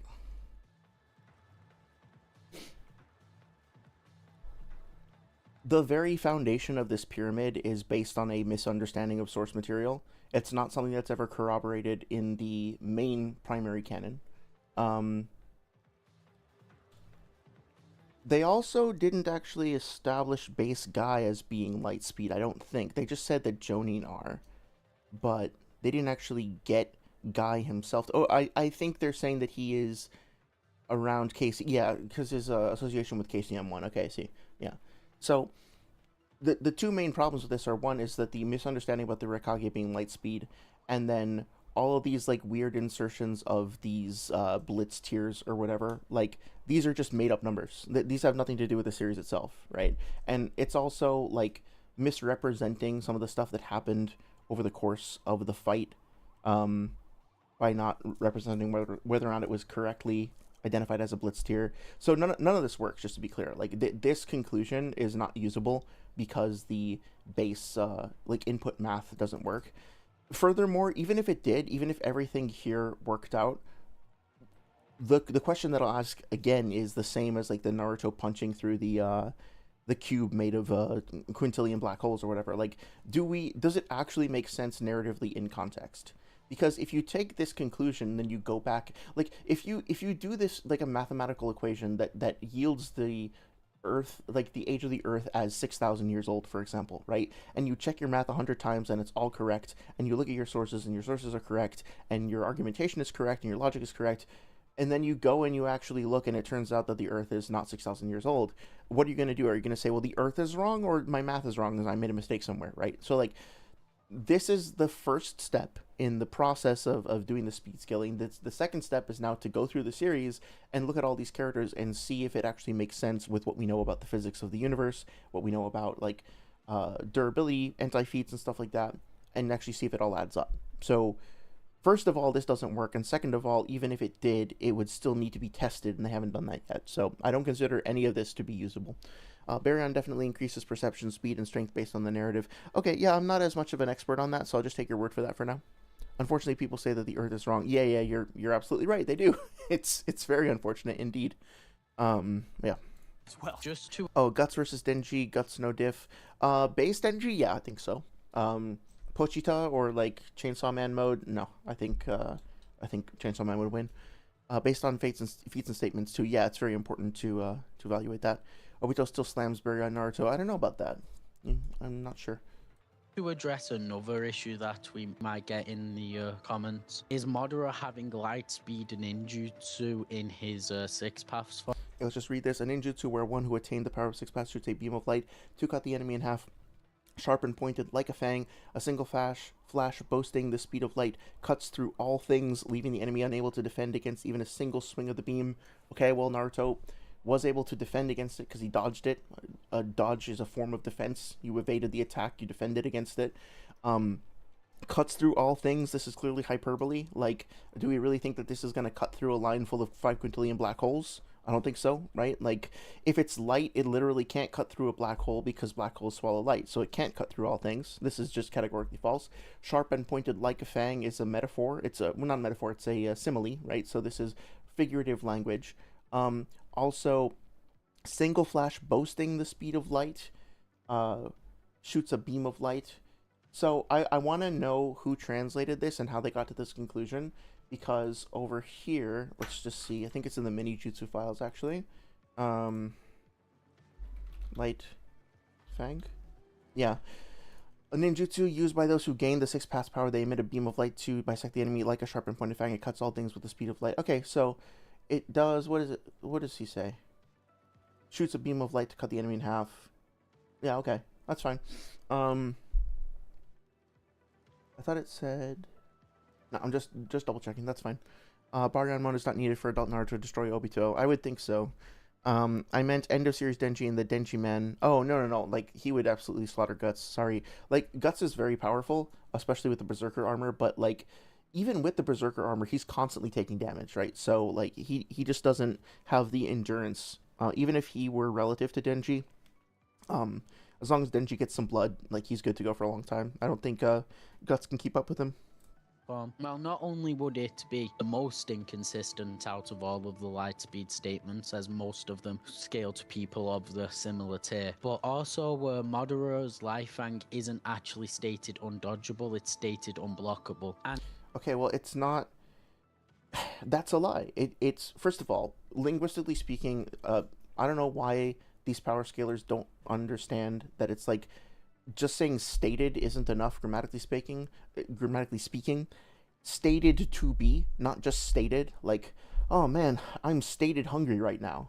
Like, no, I'm stated to be hungry. Like, my car is stated the fastest in my city. No, it's stated to be, right? Like, this...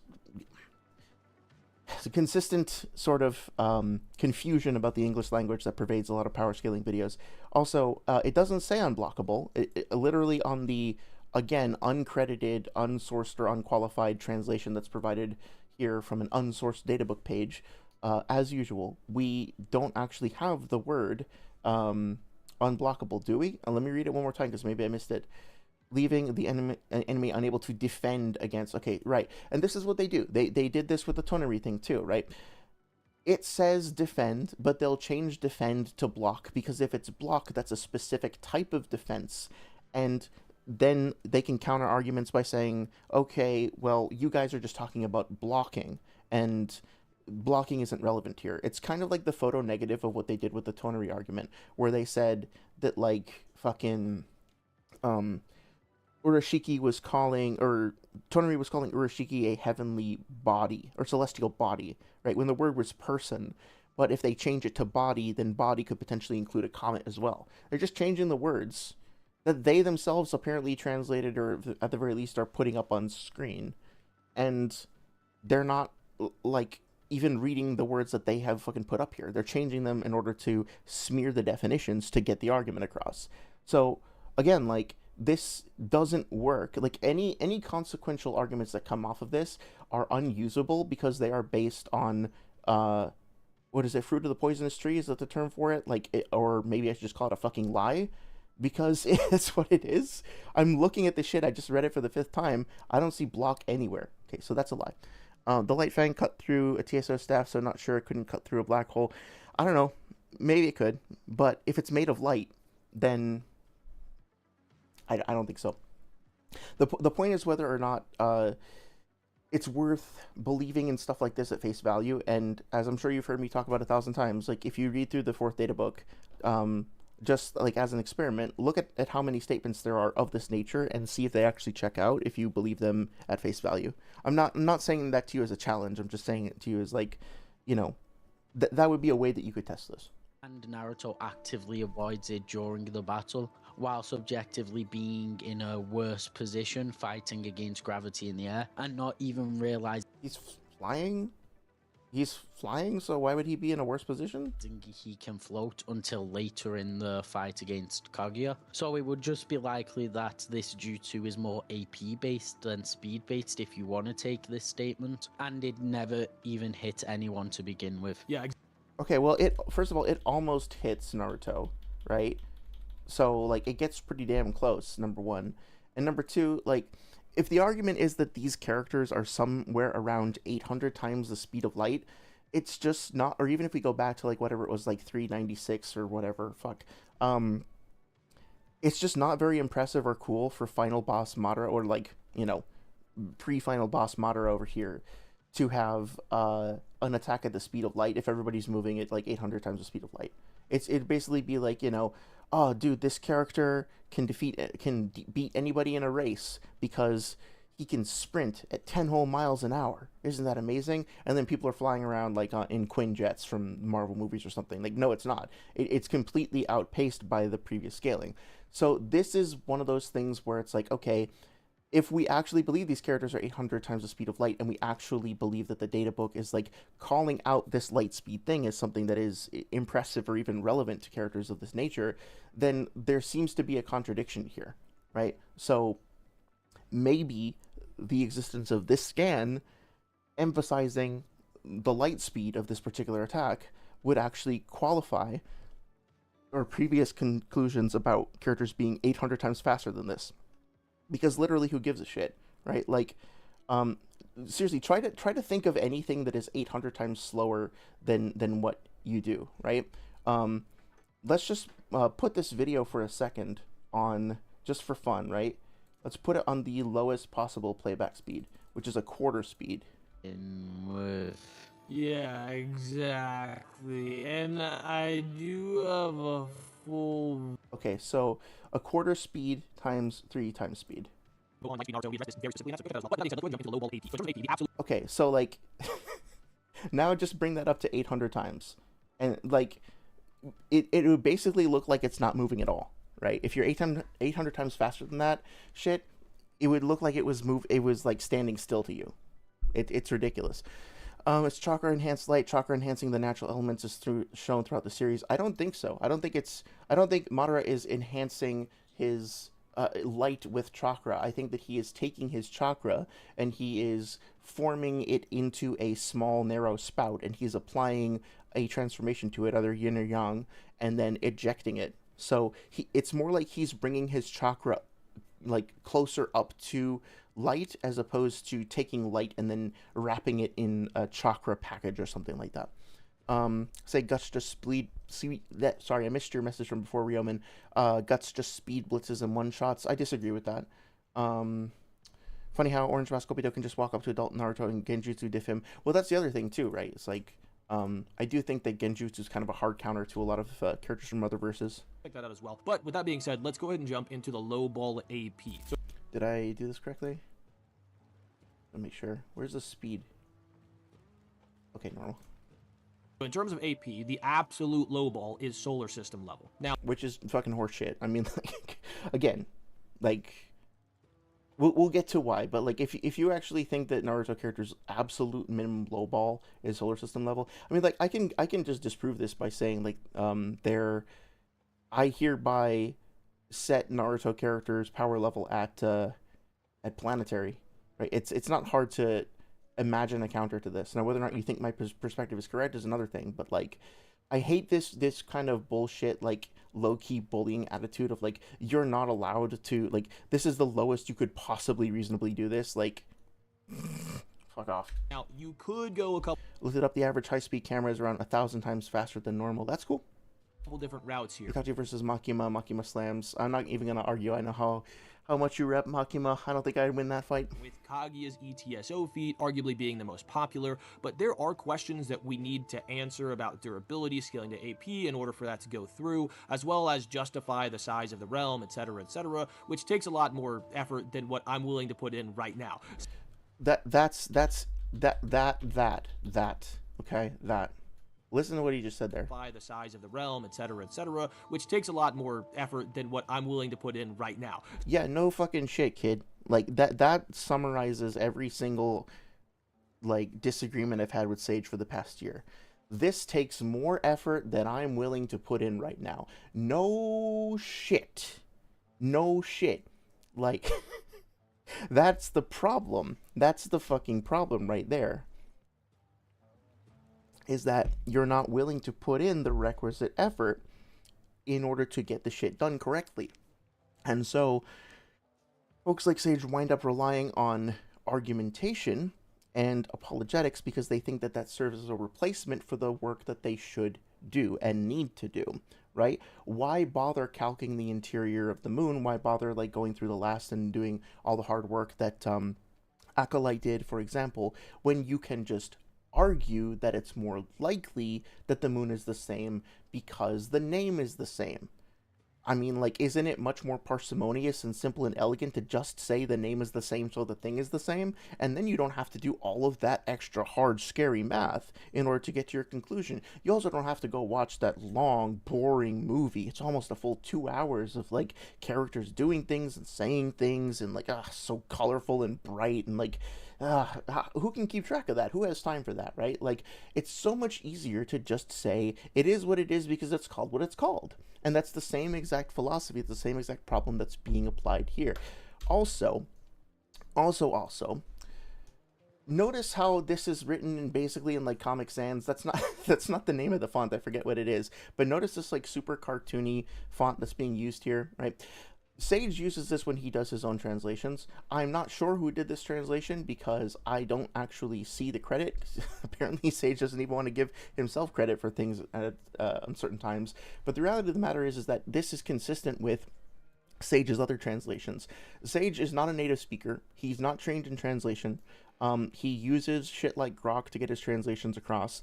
And I know that there are some people in his server that will occasionally verify translation for him. That's great. I would love to just be able to implicitly trust those people. But the point is that that in his videos thus far, Sage has not established a paper trail of actually, like, demonstrating the skill and the qualifications of the people doing these translations. And furthermore, he'll like give himself credit and say translator Sages the Cavs, but then, you know, when I press him on it, like, well, how do you know this is right? Then he says, oh, well, the people who are actually doing the work, like verifying the translation, stuff like that, those are the people who are actually qualified to be doing that are X, Y, and Z person in Discord who aren't getting credited here. Now, I know some people, like Hobbs, I think, don't need to or don't want to be credited for every single thing they do. That's fine. That's great if they have that arrangement. But when you are putting forward positive arguments for a general audience and you're not establishing your credentials, then, you know, and making money off of that, it's not okay. Like, it's not sufficient. It doesn't work, right? And there are just nuances here that Sage is not going to be able to pick up on because he's not a native speaker. And that goes for me too. That goes for anybody who's, or like at least like a fluent speaker who has an understanding of translation. The best we can do is approximate it. And sometimes that's better than nothing. But I have no reason to believe, based on anything I've ever seen or anything that Sage has presented in this video, that we should just take his translations at face value. If we do, for whatever reason, absorbing the chakra of the shinobi taken in by the divine tree, the truth-seeking orb swells to an enormous size. It is just like the black spheres seen behind Naruto in his Sage 6-path mode, but its sheer scale now defies comparison. Defies comparison is a bit weird. Like, you could certainly compare it to other things. Maybe it just means defies comparison to the previous spheres, like it's way bigger than that.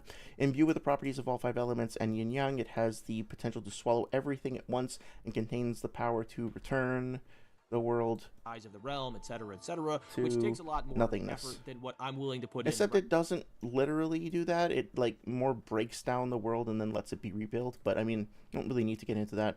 Taking all forms of chakra, it expands, gaining immense mass, a colossal lump of chaos, powerful enough to reshape the world itself. That's fine. Right now, Yeah, so phrasing it as returning the world to nothingness is actually fine.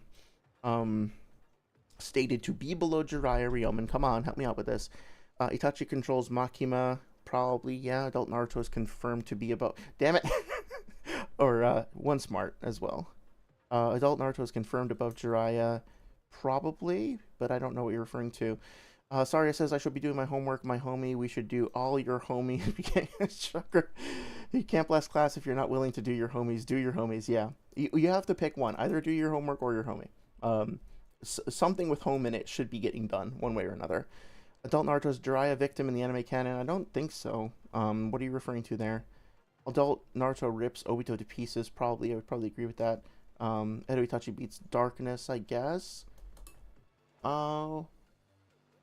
That's an interesting one. I have to think about that one some more. Oh yeah, let's keep going. For the low ball, we actually cooked up an original argument, and we're going to go with something that's not gracious at all. We're going to do this for Dragon Yeah, no shit. Ball as well. But for this scale, it's fairly simple. Toneri is driving the moon to the Earth using the Tenseigan. Okay. Here we go for the Toneri stuff. Okay, so if you haven't seen the last, just for some context here, Toneri is this dude who lives on the moon. He's a descendant of Hamura, so he's a Nozutsuki. And basically there is this giant sphere in the center of the moon called the Tenseigan that is basically made up of all of the... Well, I'm not sure if that's actually technically the Tenseigan. I think that term is used in 2 different ways. But anyway, the thing in the middle of the moon is a big sphere of eyes. And those are all the Byakugan of all of the like Hamura clan members who sacrificed them and gave up their power to contribute to the center of the moon. So when Toneri moves the moon with the power of the Tenseigan, just understand that what he's doing is he's using the power in all of the eyes of all of his other clan members to push the moon towards the Earth. Later on, he also gets Hinata's sister Hanabi's eyes implanted into him, and he awakens his own Tenseigan. I have to go back and rewatch it again, but I think there's a link between his Tenseigan and the giant Tenseigan sphere, but they are technically separate things. So the fact that he can activate, like, the Tenseigan eye sphere that's in the center of the moon should be considered almost like the engine of a spaceship, right? So the fact that he can activate that to push it towards the Earth is one thing. And that doesn't mean that he can necessarily use that same amount of power in combat. In other words, like, he himself can't necessarily punch as hard as the mass of the moon, so to speak. Makima's gets lit up by standard bullets. Yeah, I don't think she has super high durability.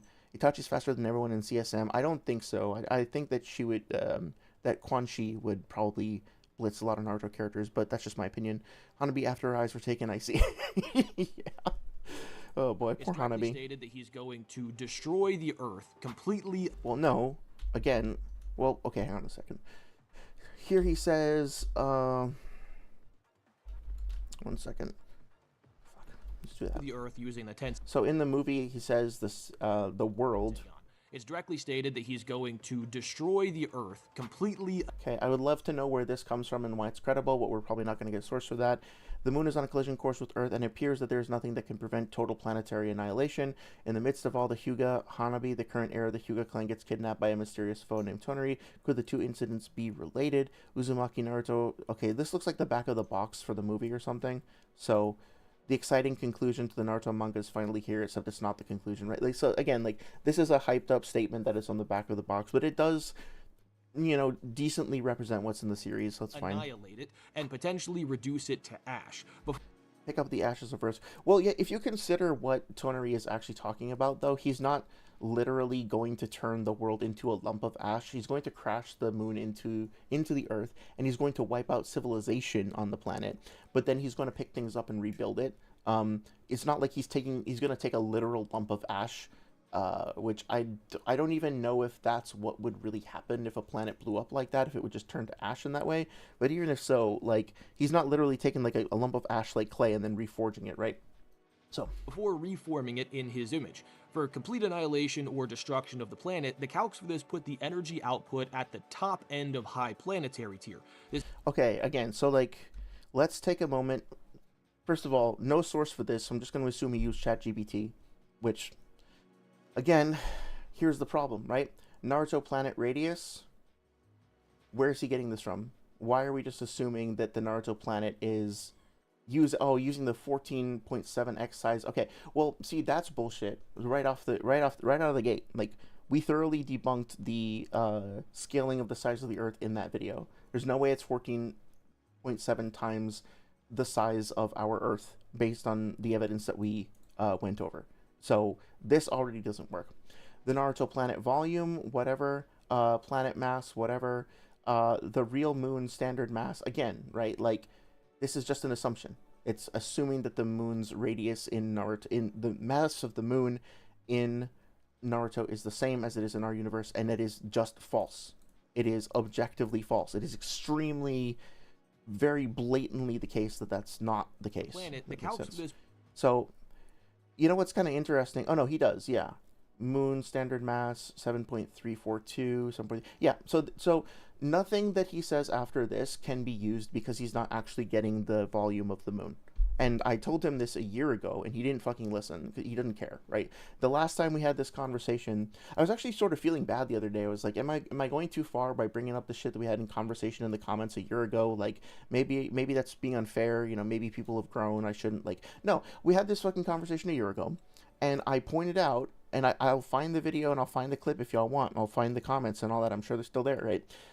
Pointed out that the mass of the moon in Naruto is not necessarily the same as it is in our world, and I pointed out all of these. I think I even provided screenshots in Discord. I definitely provided like timestamps and stuff like that, because I think this was back when I was still in the server briefly. And it's just not safe to assume that. Sage's arguments at the time were, again, I'm going to repeat this because it's just so fucking, like, vapid that I have to, that you might not believe me, right? But he said that the moon is called the same thing in Naruto as it is in our world, and that term, the kanji that's used, is only ever used to refer to the moon. So it's like calling it Luna. Setting aside the fact that just because something is called the same thing doesn't mean it has all the same properties. Setting aside the fact that he never actually provided me with what that kanji was, he just threw that out there.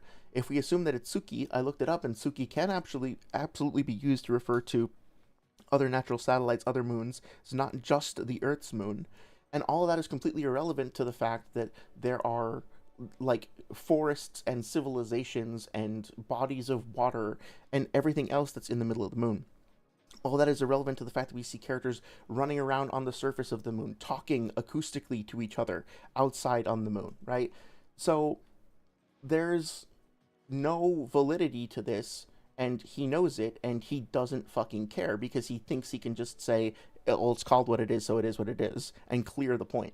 And to be fair, it's working because people don't seem to be actually going back and watching his videos and making the connections and seeing the problems. People are just going to be like, oh, okay, I guess the moon is the same, right? It's really fucking annoying. But at this point, think I'm well within my rights to call it a lie, because he's very very well aware, because like me and Acolyte and other people, like we've done his fucking homework for him and handed it to him on a silver platter, and he just ignores it. He doesn't fucking care. So this is just a lie. Put the energy output at the top end of high planetary tier. This is And again, like, small planet. Okay, so I would like to know what tiers are actually being referred to here. It'd be nice to have a source for that.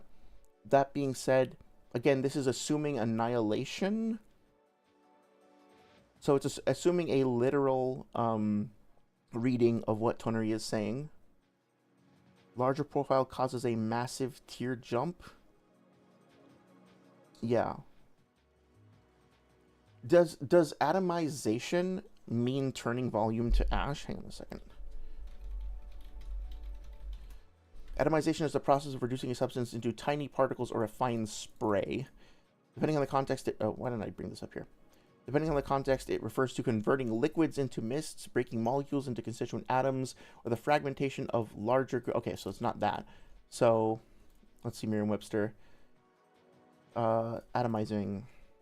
To treat as made up of many discrete units, to reduce to minute particles, or to a fine spray. Subject to attack by nuclear weapons. Okay, so this might work, actually, but where is he getting rock/iron to ash? This is probably just some ChatGPT shit, right? So we would need to see the sources for this and make sure these values are correct. But yeah. important because the shield produced by the Tenseigan is stated to be able to protect the O2. Stated to be in some random fucking novel that we have no source for again.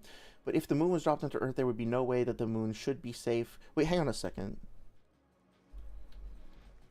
Destruction of the planet. The calcs for this put the energy Turnovers. output. Okay, so here's... Yeah, alright. His image. For complete annihilation or destruction of the planet, the calcs... Put a pin in this, right? Because it's not accounting for the speed as far as I can tell. What he's doing here is he's adding the mass of the moon to the mass of the planet, and then trying to figure out how much energy it would take to atomize that. Both of those things together is what I can tell. Okay. Let's see. Naruto characters talk in space. Disagree. The moon is not hollow enough to matter. Strong disagree. It absolutely is. If we gave the moon atmosphere, it would have more mass. That's true. I agree with that. But yeah, watch, if you haven't seen it, watch the last. There's like so much space in the middle. And Dr. Strangle, if you feel like sharing your calc, like Dr. Strangle did a really good calc and demonstrated that there is like a shitload of space that's just carved out in the middle. Statue that was alien fused with a tree and the inside of the moon. Yeah, that's the thing. Sage also did say that they couldn't have hollowed out the moon that much because Kaguya had to be in prison there. But, like, we see Kaguya in prison, and she's just in, like, a tiny little room in one of the shrines or whatever. She doesn't really take up all that much space. So, yeah, like, her being in prison there or not has nothing to do with the size of the civilizations and shit that were there. And a statue that was an alien fused with a tree, yeah. Okay. For this put the energy output at the top end of high planetary tier. This is important because the shield produced by the Tenseigan is stated... Okay, so this castle, the Tensei Chamber, and the moon should all be caught up in the destruction. Okay, not to worry, the castle is protected by chakra. Chakra powerful enough to move the moon. The power of the Otsutsuki's treasure. Even if the moon is destroyed, this castle and the rebirth chamber will be safe. Okay, cool. So here's the thing. They're inside the castle in the middle of the moon, and the entire moon is surrounding them, right? So if they crash the moon into the planet, the kinetic energy that is going to be generated by the destruction of the moon against the planet, right? Those two things clashing together. The kinetic energy is going to be absorbed in part by the moon itself, as well as by the Earth. So I don't know how to do the math for that. I could look it up. But basically, you have these two massive objects, and then Toneri's castle floating inside of it. The collision between those two massive objects is going to, like, that energy is going to be transferred through those two objects. So the amount of energy that's going to be absorbed by the castle in the middle is going to be what's left over from that, and what is going to be specifically directed at it, right? Like, if a nuclear bomb detonating has 1,000,000 points of energy, and you are in a car that is that you're in a bunker, right? You're in like a little bunker that is above ground, and it's the size of a foot of like a sports auditorium or something like that, right? You're inside that bunker. The amount of energy that you're taking from the nuclear explosion is not equivalent to the amount of energy that's generated at the epicenter of the explosion. You are getting a small cross section of the energy that is delivered as a payload, that is delivered in part to your location. So what Sage really needs to do here is he has to fucking he has to factor in the amount of energy that is lost and dispersed through the interaction of the moon and the earth. Then he needs to figure out how far away from the source of that blast the moon, the center of the like Toneri's castle actually is, and then figure out like what proportion of like the shaded area, so to speak, the castle is in, to know what proportion of that energy the castle is actually taking, in order for this to work. And he hasn't done that, of course. The ads that have doctors and dentists are like, yeah, I recommend this to all my patients, always make me so irritated because, like, give me a name. Yeah, exactly. You gotta track them down and get them from the horse's mouth. I don't believe this guy's a doctor or dentist because if these guys are actually doctors and dentists, why don't they put their credentials in the corner of the screen like ads used to do with doctors and stuff recommending things? You're not a doctor. You probably work at Toys R Us. Are you saying doctors can't work at Toys R Us? How dare you? How dare you imply this? The moon is not hollow enough to matter if we gave the moon... Oh, yeah, we went over that. Does Griffith view Casca as his mother figure? No, I don't think so. I never really got that vibe anyway. We see how the seal forms. It wasn't made with any holes. The seal? You mean like the seal, like the moon that was made around Kaguya by Hamura and Hagoromo? You're probably right that at the time that it was formed, it wasn't hollow. But after that, it does get hollowed out.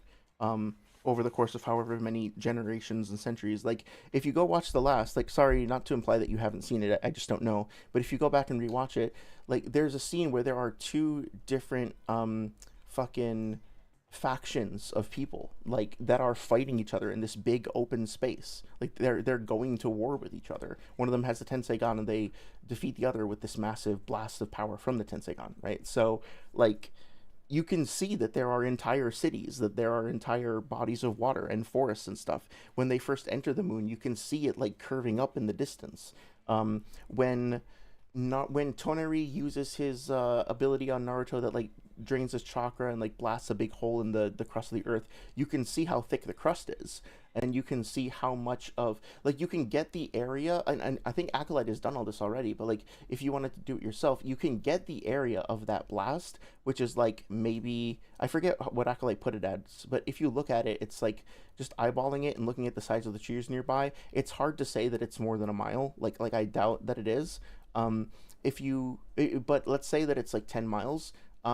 Then look at the surface of the moon, and you can see, okay, well, this 10-mile hole is in the exterior of the moon. You can see the outside of the moon and be like, okay, even if this is 10 miles like long, we can take a look at what percentage of the moon's circumference this actually amounts to, and it's like a massive section on the inside. So really go through, and then like, we see Kurama running across the moon later. We see the split in the center of the moon, and then we see the characters standing across the chasm just talking to each other, and they're only like a couple dozen feet away, if that.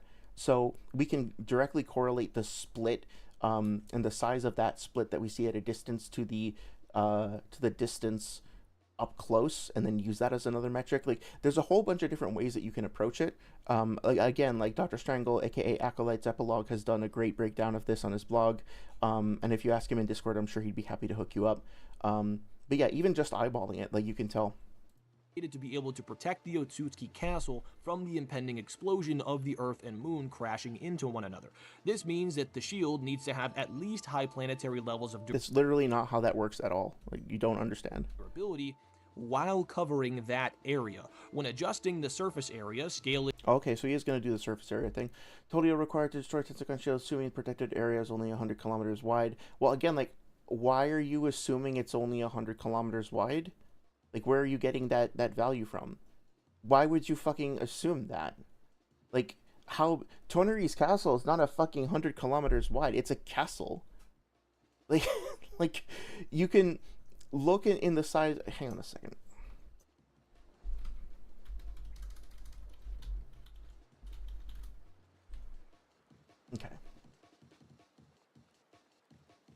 Yeah, this is invalid because it's just made up, basically.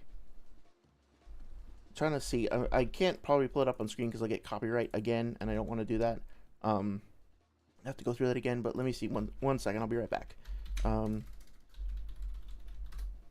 Okay. So hopefully I can play this without getting struck. Let me see. This is specifically saying affected area is only 100 meters wide. Let me see if I can just find a screenshot real quick. Should be able to. Okay.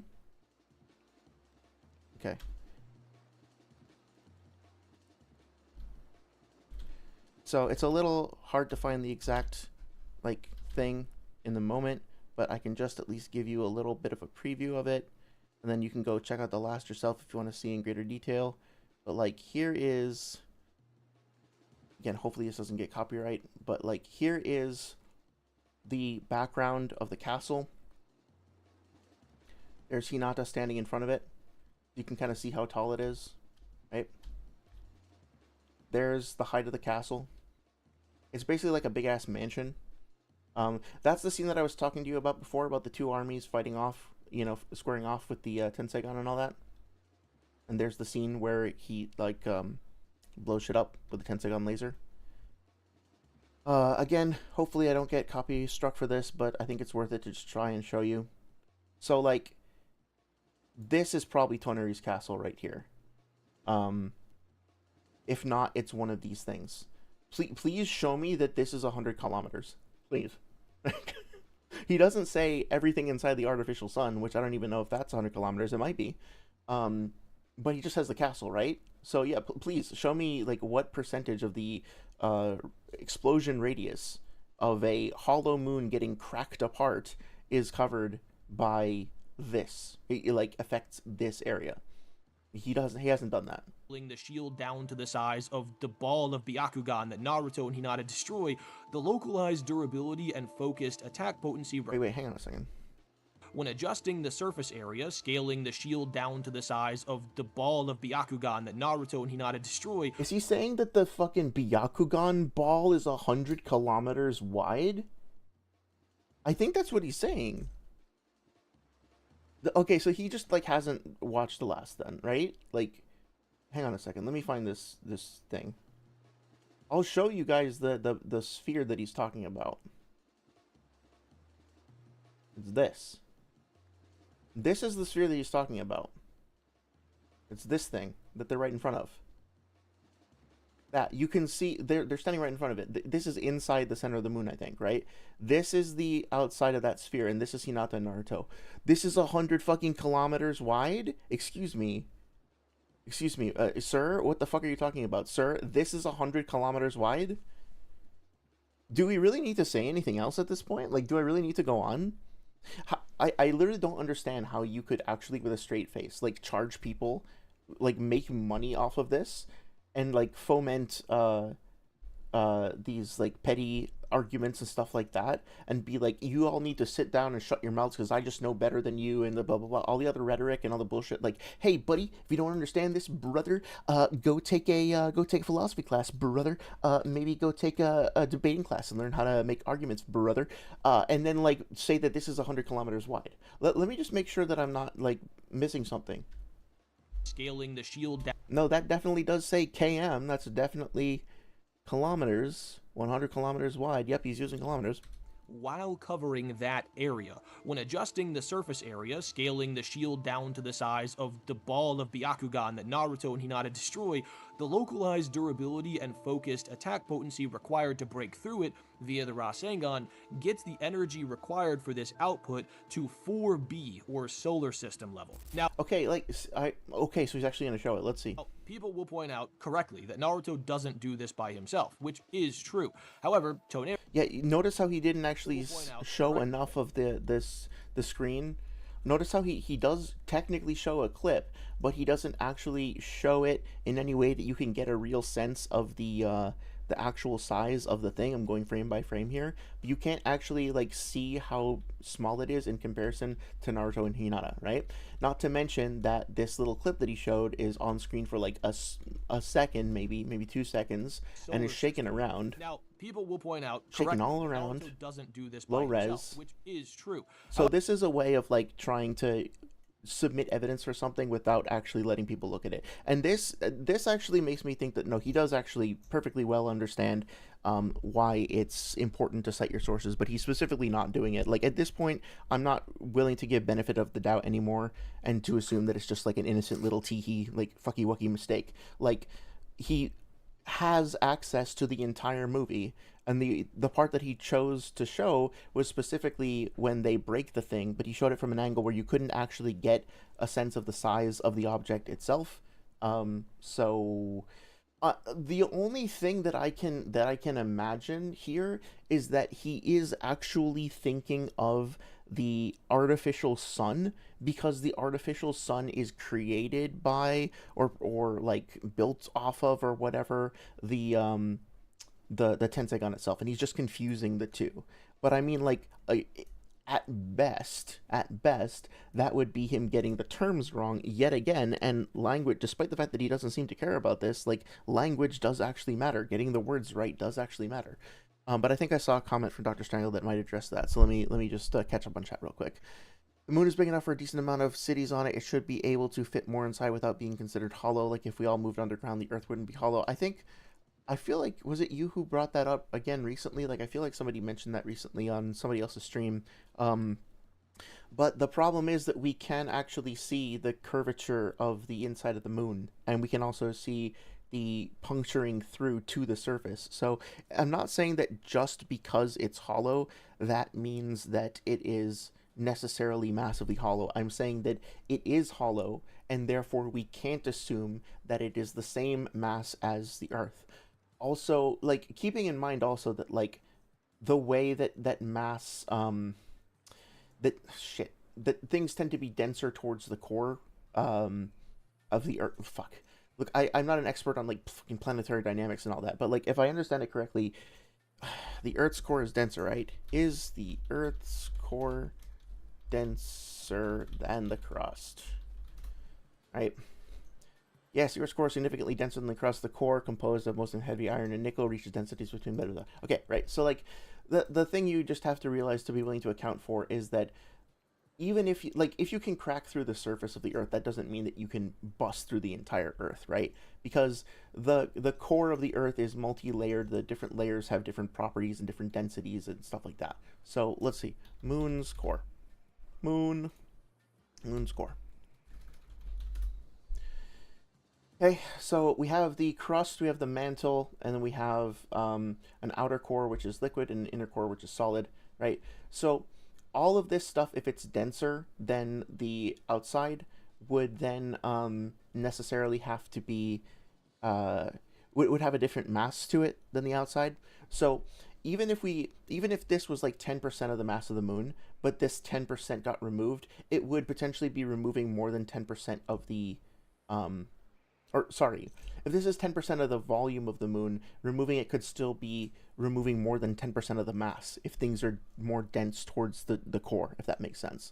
So even if it's just a little bit of space that's hollowed out, if it's in the middle, that actually has a bigger effect than, like, if they hollowed out a little region over here versus over here, that would be a very different in terms of the amount of mass that was actually removed. Also, I don't know if this is accurate, but if this is saying that the inner core is 240 kilometers, and we assume that, like, the Tensegon sphere inner castle area thing is 100, right? Well, that potentially creates a disparity there, depending on what exactly we're trying to glean from this, that is. Let's see. We don't know for sure, so it's a probable metallic core, but we're not sure. Right, 60 kilometers of the crust over there, 400 kilometers. Yeah. So, like, compare these values to the things that we see in the last and see if they add up would be my recommendation. Well, let's see. Naruto and Hinata got really big just for that movie. Yeah, no, I'm sorry. They became Gurren Lagann characters. My bad. Sorry, says Tony really thinks that he's hot shit. Meanwhile, Peach canonically has a castle specifically to eat cake and another castle to live in, and others. Well, I mean, like, technically he does have the entirety of the moon to do with whatever he wants. But yeah, he's just got, like, this is his primary castle, I guess is one way to put it. Moon barrier 100 miles wide, and he is saying it is being compressed down to the orb's size. You're saying that what he's saying is that the Tensegan, fuck, that the artificial. I'm so confused. You're saying that the moon itself has a barrier that is 100 kilometers wide, and he is scaling that down to be the size of this space that they're in. Where is he getting the 100 kilometers wide thing, though? The fake moon inside the moon is what he's saying is 100. Okay. I'm sorry, I must have missed that. If that's the case, then, I apologize if I misunderstood that. But I'm still not seeing where we would even get that exterior sphere as being 100 kilometers. And if that's true, then, like, okay, we have the centermost, aka the densest part of the moon, 100 kilometers sphere being definitively carved out, and we can extrapolate from that to the surrounding area.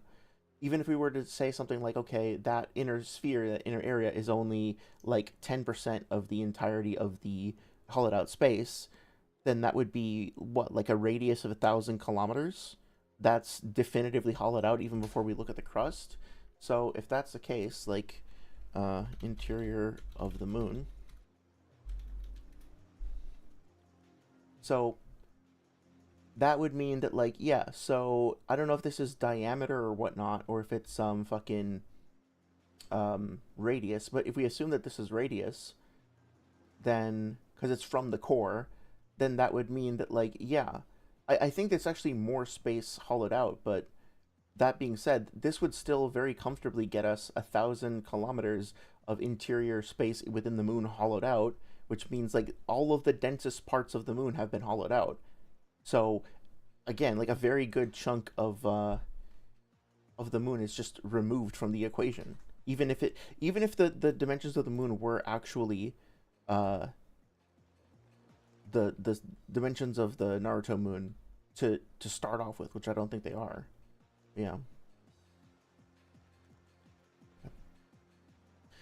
I calc the fake moon barrier as 24 kilometers across. So okay, so you mean like the artificial sun thing? Yeah. But I mean, like, that makes a whole lot more sense. But also, like, I don't think reducing the shield in size doesn't. Oh, okay, gotcha. Yeah, reducing the shield in size doesn't help him, because that just means it's exposed to a smaller area, right? Like, if like, imagine there's another moon right over here, and this moon, the Earth is over here, and the moon hits the Earth, and they're in here, right? And their sphere is or sorry, the interior of the moon is 100 kilometers wide, and he's shrinking it down to be the size of, like, that one room, which is probably, I don't know, let's just say 1/10 the size. I don't even think it's a kilometer by far, but let's just say that it is, right?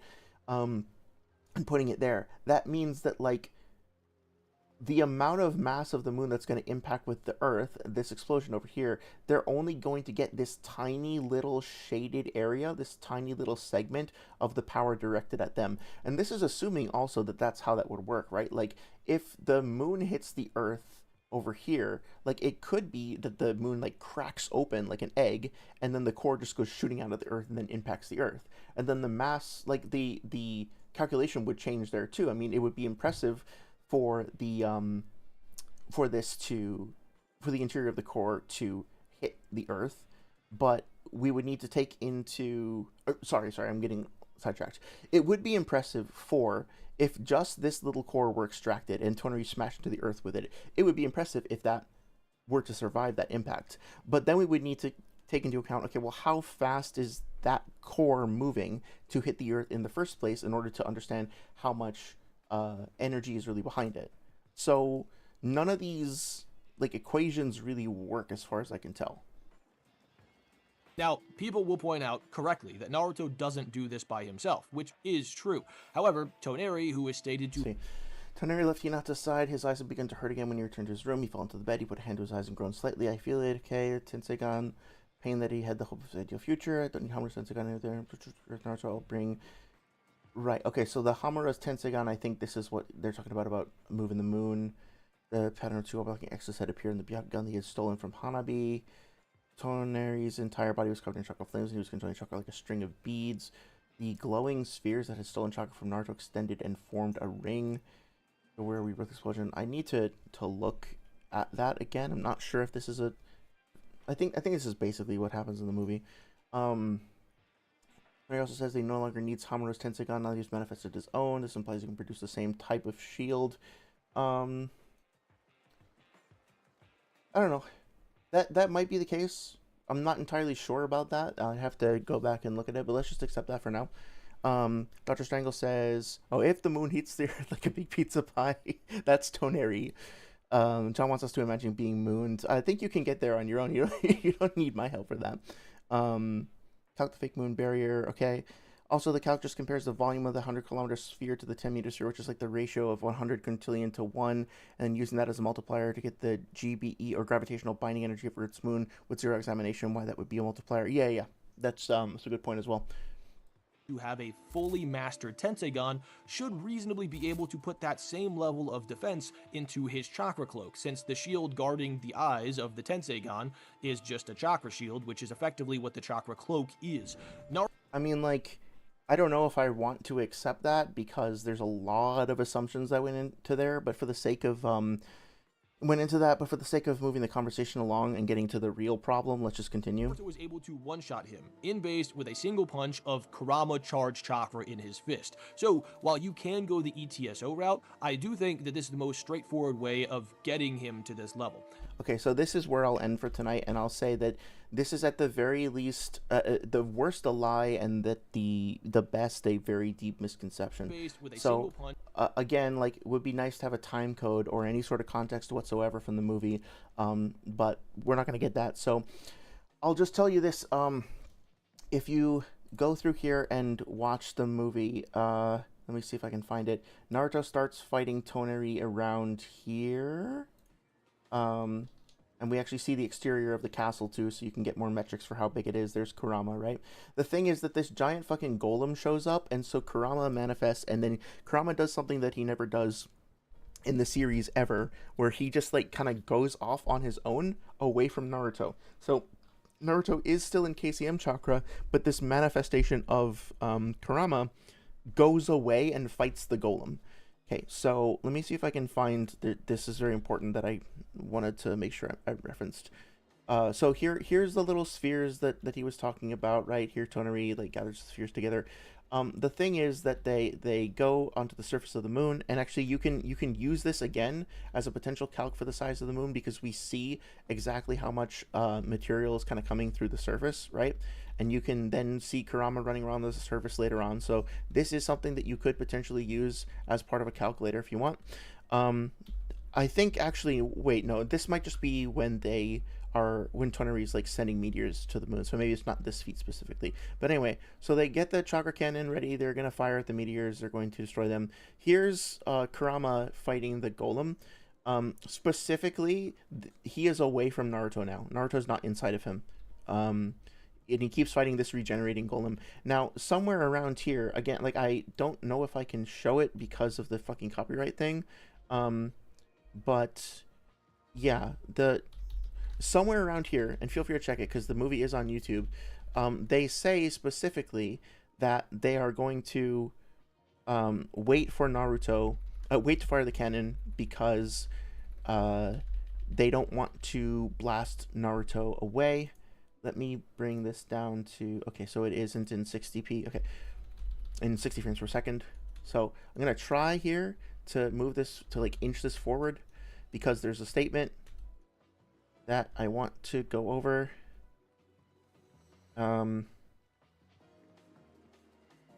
Okay, somewhere in here, I'm sorry I'm not able to find it now, but I'm more than happy to try to do so for the previous stream. I'm just, like, for the next stream, I'm just really cautious about getting a copyright thing, because it happens all the time. But basically what happens here is that the Raikage says, I'm going to wait for an hour, right? I will only give you 1 more hour to fight, right? And so they hold off on firing the cannon. Then 50 minutes goes by. Naruto fights Toneri, and Kurama fights the other, the golem, over the course of this time. So just to give you a little window of this, right? So Naruto here's firing a Rasen Shuriken. I think he defeated one of Toneri's puppets or something there. Toneri's flying around. Naruto and Toneri like go back and forth and clash over and over again. So when we get the statement that Naruto one shots him in base or whatever, or with Kurama Chakra, understand that in terms of shots, there are a lot of other shots that happen here. Because yeah, Naruto doesn't inflict any wounds on Toneri, but Toneri is fighting the entire time with this cloak on and is clashing against Naruto again and again and again. Right? They are fighting intensely and they are clashing, and it is Toneri's shield that is preventing Naruto from taking damage. Or sorry, preventing him from getting damaged by Naruto. Not to mention that like this crack in the moon forms, and we can also like get a sense of the size of the moon from examining the size of the crack, pause, and also looking at these two characters and their relative sizes and stuff. So here's another metric that you could potentially use one smart. But then they go on, right? Naruto does this multiple cluster Rasengan thing, so he's using multiple jutsu. He's going towards Toneri. Meanwhile, Kurama is off on his own fighting. Toneri does this like multiple orb clustery thingy. He uses the Golden Wheel Reincarnation Explosion to cut through the moon. Naruto clashes with him with two Rasengan at the same time, right? So, and they keep going, they keep going, they keep going. Here he cuts through the moon, etc. So then, yeah, he says there's just 10 minutes left. So they had an hour-long timer, hour-long countdown, and now he's saying there's 10 minutes left. So at this point, they've been fighting, presumably nonstop, for 50 minutes. And that means Naruto and Toneri have been clashing over and over and over again, including the use of multiple Rasengan and Rasen Shuriken and all that. And in addition to that, at the same time, Kurama is separately fighting a regenerating golem, and we see him using at least one Biju Bomb over the course of that fight. So the idea that Naruto one-shots Toneri is just like blatantly false. Now, and look again, like Naruto is also using all of his clones and stuff like that. There is a statement from Toneri that he says, "You got me with one hit," and that is, I think, the source of the confusion. But like, look here, Naruto almost hits him. Where is this thing that happens? Oh yeah, here. So at 1 hour 34 minutes into the movie, Naruto throws a Rasengan, or like launches a Rasengan at Toneri. Toneri blocks it. So Naruto is hitting Toneri here, right? Naruto got a shot off on Toneri, and Toneri blocks it, and it ricochets away from him before it has the ability to the chance to donate. So he deflects it, like he parries it. This causes Toneri to go backwards. He's bracing himself, but then if you look here. 1 second. So this actually does damage the cloak, right? 135.02. Toneri's cloak has now faded away from his arms a little bit, and it's running out. So Naruto has been gradually wearing this down, and then you can see the scuffing. This is like on his skin, or on his, yeah, it looks like he's on his bare skin. So the cloak has already started to get stripped away. So no, this is not like a one-shot. Shit, I can't do that. So now he says useless, just give up. Then he has this scarf, right? And this is also where like power scaling kind of gets into conflict with like narrative interpretation and all that. Okay, so this ends now. He does this. Naruto allocates all of his chakra in his fist, and it's important because his fist also has like the scarf in it, right? So really, what this fight is about actually is about like Naruto's love and connection to Hinata, defeating this like potentially her being stolen away by this other dude, right? It's about bonds. It's about like their love kind of getting reconciled and all that. So has nothing, like the amount of power behind this fight really doesn't matter. Like this is one of the silliest things to use for power scaling, since it's just like a love story, and it's really like, yeah, Naruto has a scarf amp, as Slimy Orb puts it. But let's also then look at what happens after this. Okay, so keeping in mind that Naruto punches Toneri in the face, we can see a shockwave that gets emanated out from this. The shockwave then causes an ensuing like blast to emanate outward. So there's power being punched into Toneri, and then that power gets carried past him. Or no, wait, I'm sorry. That is actually Toneri who gets flung back, right? Okay, right. So we do actually see in Naruto that when impacts happen, those impacts affect the environment. So we see a massive crack, again, pause, in the ground. We see a rippling outward shockwave. We see Toneri shooting away at a certain speed that you could potentially calc. We see this like little inward ripple and explosion out from the center over there, right? All these rocks are displaced. We see Tonari moving at a speed that we again could potentially calc. We see him impact the ground, and we do see that when he impacts the ground, there is a graphic indicating like that rocks are being displaced. So we could look at the amount of force that's being displaced by this impact. Okay, Tonari gets buffeted around again. He hits the ground again. Certain amount of force is implied there. It's implied that that third one is like a stronger impact because there's more shit being displaced. And then see if we can get to it. Okay, so he kind of like goes underneath the ground a little bit, keeps flying, and then he hits the rock behind him. Okay, so you can very easily get the, or very easily, I don't know, but like we can, if we wanted to, we could do the research and we could say, okay, Tonari hits this wall and causes this amount of damage to the rock, therefore he was going at X speed, right? We can get a sense of how fast he was going by looking at the impact amount against the wall. And we can get a sense of how much force Naruto must have put into him to get him to move that fast. And so here's the question that we're going to ask, right? Like the argument here is that Tonari has like planetary level durability. So Naruto has an AP feat that is planetary or something along those lines, right? To be able to hit him. Does that actually make sense with what we see here? If Naruto is punching with planet-busting strength, where the fuck does all that energy go when Tonari gets thrust back into the rock? How is that energy lost? Because there should be, unless Tonari has like some sort of other resistance or whatever, like he's pushing back against the blow, there should be a commensurate amount of energy. This should like at least destroy the moon, right? Let alone a planet. None of this rock should survive. This should all be fucking vaporized. Unless it's not actually hitting that hard. Now, this is the thing that Tonari does say about the one hit, right? Well, let's see what happens specifically. Now, Tonari gets hit up against the wall. He goes whoosh, whoosh, whoosh, whoosh, whoosh. He loses the chakra cloak. Okay, it's gone. And now he says, one hit, you got me with one hit. Which is wrong, right? He didn't get him with one hit. He hit him over and over and over again for 50 minutes. But it was one solid blow, one concentrated blow that wound up punching through the shield, right? And so Tonari isn't even technically dead or defeated now, right? He's lost his cloak, but he could still continue fighting, just without that particular ability enhancing him. But that being said, it's not the case. It was ultimately like one... Naruto putting everything he had left into one strike, and that one strike was the thing that ultimately broke through the cloak. But he didn't one-shot Tonari. That's not true. Because we saw, for the past 50 minutes, they've been clashing, right? And Tonari is still alive. He's still capable of fighting, at least to a certain extent, so that doesn't work. So, with that being said, I am going to leave it for now. And I think I'll do one more stream on Sunday, although I don't think we'll get all the way to the end. But at a certain point, technically speaking, like, I guess maybe I'll do a poll, because, like, we don't even really have to do anything else, right? Like, this scaling has already failed on multiple counts. It's already fallen apart based on the evidence, quote unquote evidence, I use the term loosely, that's been surfaced. So we don't really have to go any further, but I'm sure there are other things that I want to talk about, namely the use of like demeaning language to say that, like, again, if other people don't agree with this, then they're disingenuous, they're rats or whatever, you know. There's still a lot of other stuff that we should talk about just for the, what the fuck is that? Just for the sake of being thorough and trying to address some of the tactics that come up. So I think it will be worth doing at least one more stream, but that's probably going to be it. Let me catch up on chat real quick. Let me catch up on chat real quick, and then we can call it a night. I swear I can talk.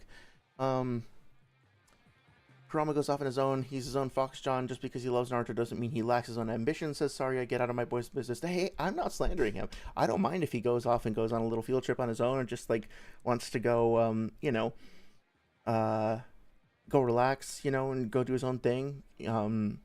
I'm totally fine with that. I'm just saying that he's taken a huge lump of fucking chakra away from him. Dr. Chang says, and of course the reason why this wasn't checked beyond laziness is that it put out the value and tier level that confirmed the previous solar system level feed they wanted to support. Yep, exactly, that makes sense. Confirmation bias, as you've rightly said many times before. You didn't seem like the time to pause at a bit of moon crack. I mean, like, look, I'm an open-minded guy. I'll just leave it at that. It really is a great fight. I really do enjoy that fight overall. It's very fun. Naruto gets the scarf amp, and we get the scarves there. That's awesome. Power scaling doesn't conflict with emotional amp. Chakra involves mental energy. I would like to think so. I would like to think that power scaling just enhances your understanding of a given fight or a given verse by giving you more detail and context for it. In practice, though, I see a lot of one coming at the expense of the other. It doesn't have to be that way. You're absolutely right. It's just what I happen to see, unfortunately. See, Ursa says, oh, sorry, Naruto versus Tonari pulls off mass Naruto versus Neji. You think there's a parallel between those two things? We could do that energy to speed calc based off of the mass of the thing moving, but in my opinion, such calcs are not a reliable scaling metric. I'd be curious to hear you expand on that, why you think that's not reliable. I don't have a strong stance on it. I'm just suggesting it as like a potential, like another avenue that we could potentially use to investigate this stuff. Chakra users have never demonstrated the ability to control the AoE of their attacks while maintaining the AP of their shit. Unlike Dragon Ball characters who explicitly do this, don't let Sage trick you. Yeah, I mean, like, that's another thing, too. Can a character be said to, like, convert AP, like, to use AP and DC interchangeably? I think it's just sort of an assumption that people make without often examining the implications of the verse. I don't want to, or, like, how the verse actually works as opposed to how it might theoretically work. I don't want to dismiss that out of hand. Like, there could be an argument for it. For example, like, if we establish that that a character like the Raikage had, you know, fucking mountain level durability because he survived a mountain level Bichu bomb, like he just tanked it, no sold it, right? Then Naruto comes up with a little knife and stabs him, and the knife gets through. Then we might be able to say that the knife has like durability or like AP that is superior to mountain level, but also like it could just be a knife that's really good at stabbing through stuff. You know, like the concentration of force and a point, like the Raikage's cloak is just weak to that knife. So I can see the argument, right? Like, this has been demonstrated to be at least this durable, so if something overcomes that durability, it has to have at least this amount of energy. But it could also be a plot contrivance, it could also be just something about that knife that we don't know, right? So, like, it really depends on the verse, and it can probably work as a reasonable default assumption, but I think it should also be, like, should be willing to double check it if that makes sense, which I think you would agree with me on. Dr. Strangle, yeah, I'd be happy to cover some DBZ scaling. The thing is, I don't know much about it, and honestly, like, the reason why I was, like, interested in this is, like, examining the arguments that were made about Naruto, because that's the verse that I know. But if you want to start off with some Dragon Ball stuff, is there anything in particular? Actually, if you can send me, like, a Discord DM about, like, hey, this particular Dragon Ball thing might be fun to talk about, or, like, what do you think of this argument? That would help, because I think it's going to take, like, at least one more stream just to cover this stuff. And, like, it took us 3 hours to get this far today, right? So we'll have to see. So if that's a priority for you, then please, like, make a suggestion, and that way we can like highlight it. Hopefully that makes sense. Chakra users have demonstrated the ability to control AoE while maintaining AP. Sorry, I didn't mean to be mocking you there. I was getting tongue tied. I hope that hope it didn't seem like I was making fun of you. I'm just like having trouble stringing my words together. No, they haven't, Karibo. Oh, yeah, I meant to ask. So I think I figured out through osmosis that One Smart is Karibo, but where does the name Karibo come from? Because I've only ever seen you as One Smart. Every attack I've seen scales to their output. That could be diegetic/narrative scaling of attacks have to be stronger than the previous attack, which made greater damage to the environment. I see. Okay. I think that makes sense. Yeah, I'm sure it makes sense. I think I understand what you're saying. Piercing attacks, blunt attacks, and high-density attacks are treated differently. Yeah, I think that's also fair to say. Cool. Well, yeah, I think unless, folks have very strong feedback to the contrary, I'll plan on picking this up on Sunday. If you want me to cover anything Dragon Ball specific, I'm happy to do so. By default, I'm probably just going to continue with the video in a linear fashion, but obviously, like, if there's something else you'd like me to talk about, feel free to let me know, and I'd be happy to jump around.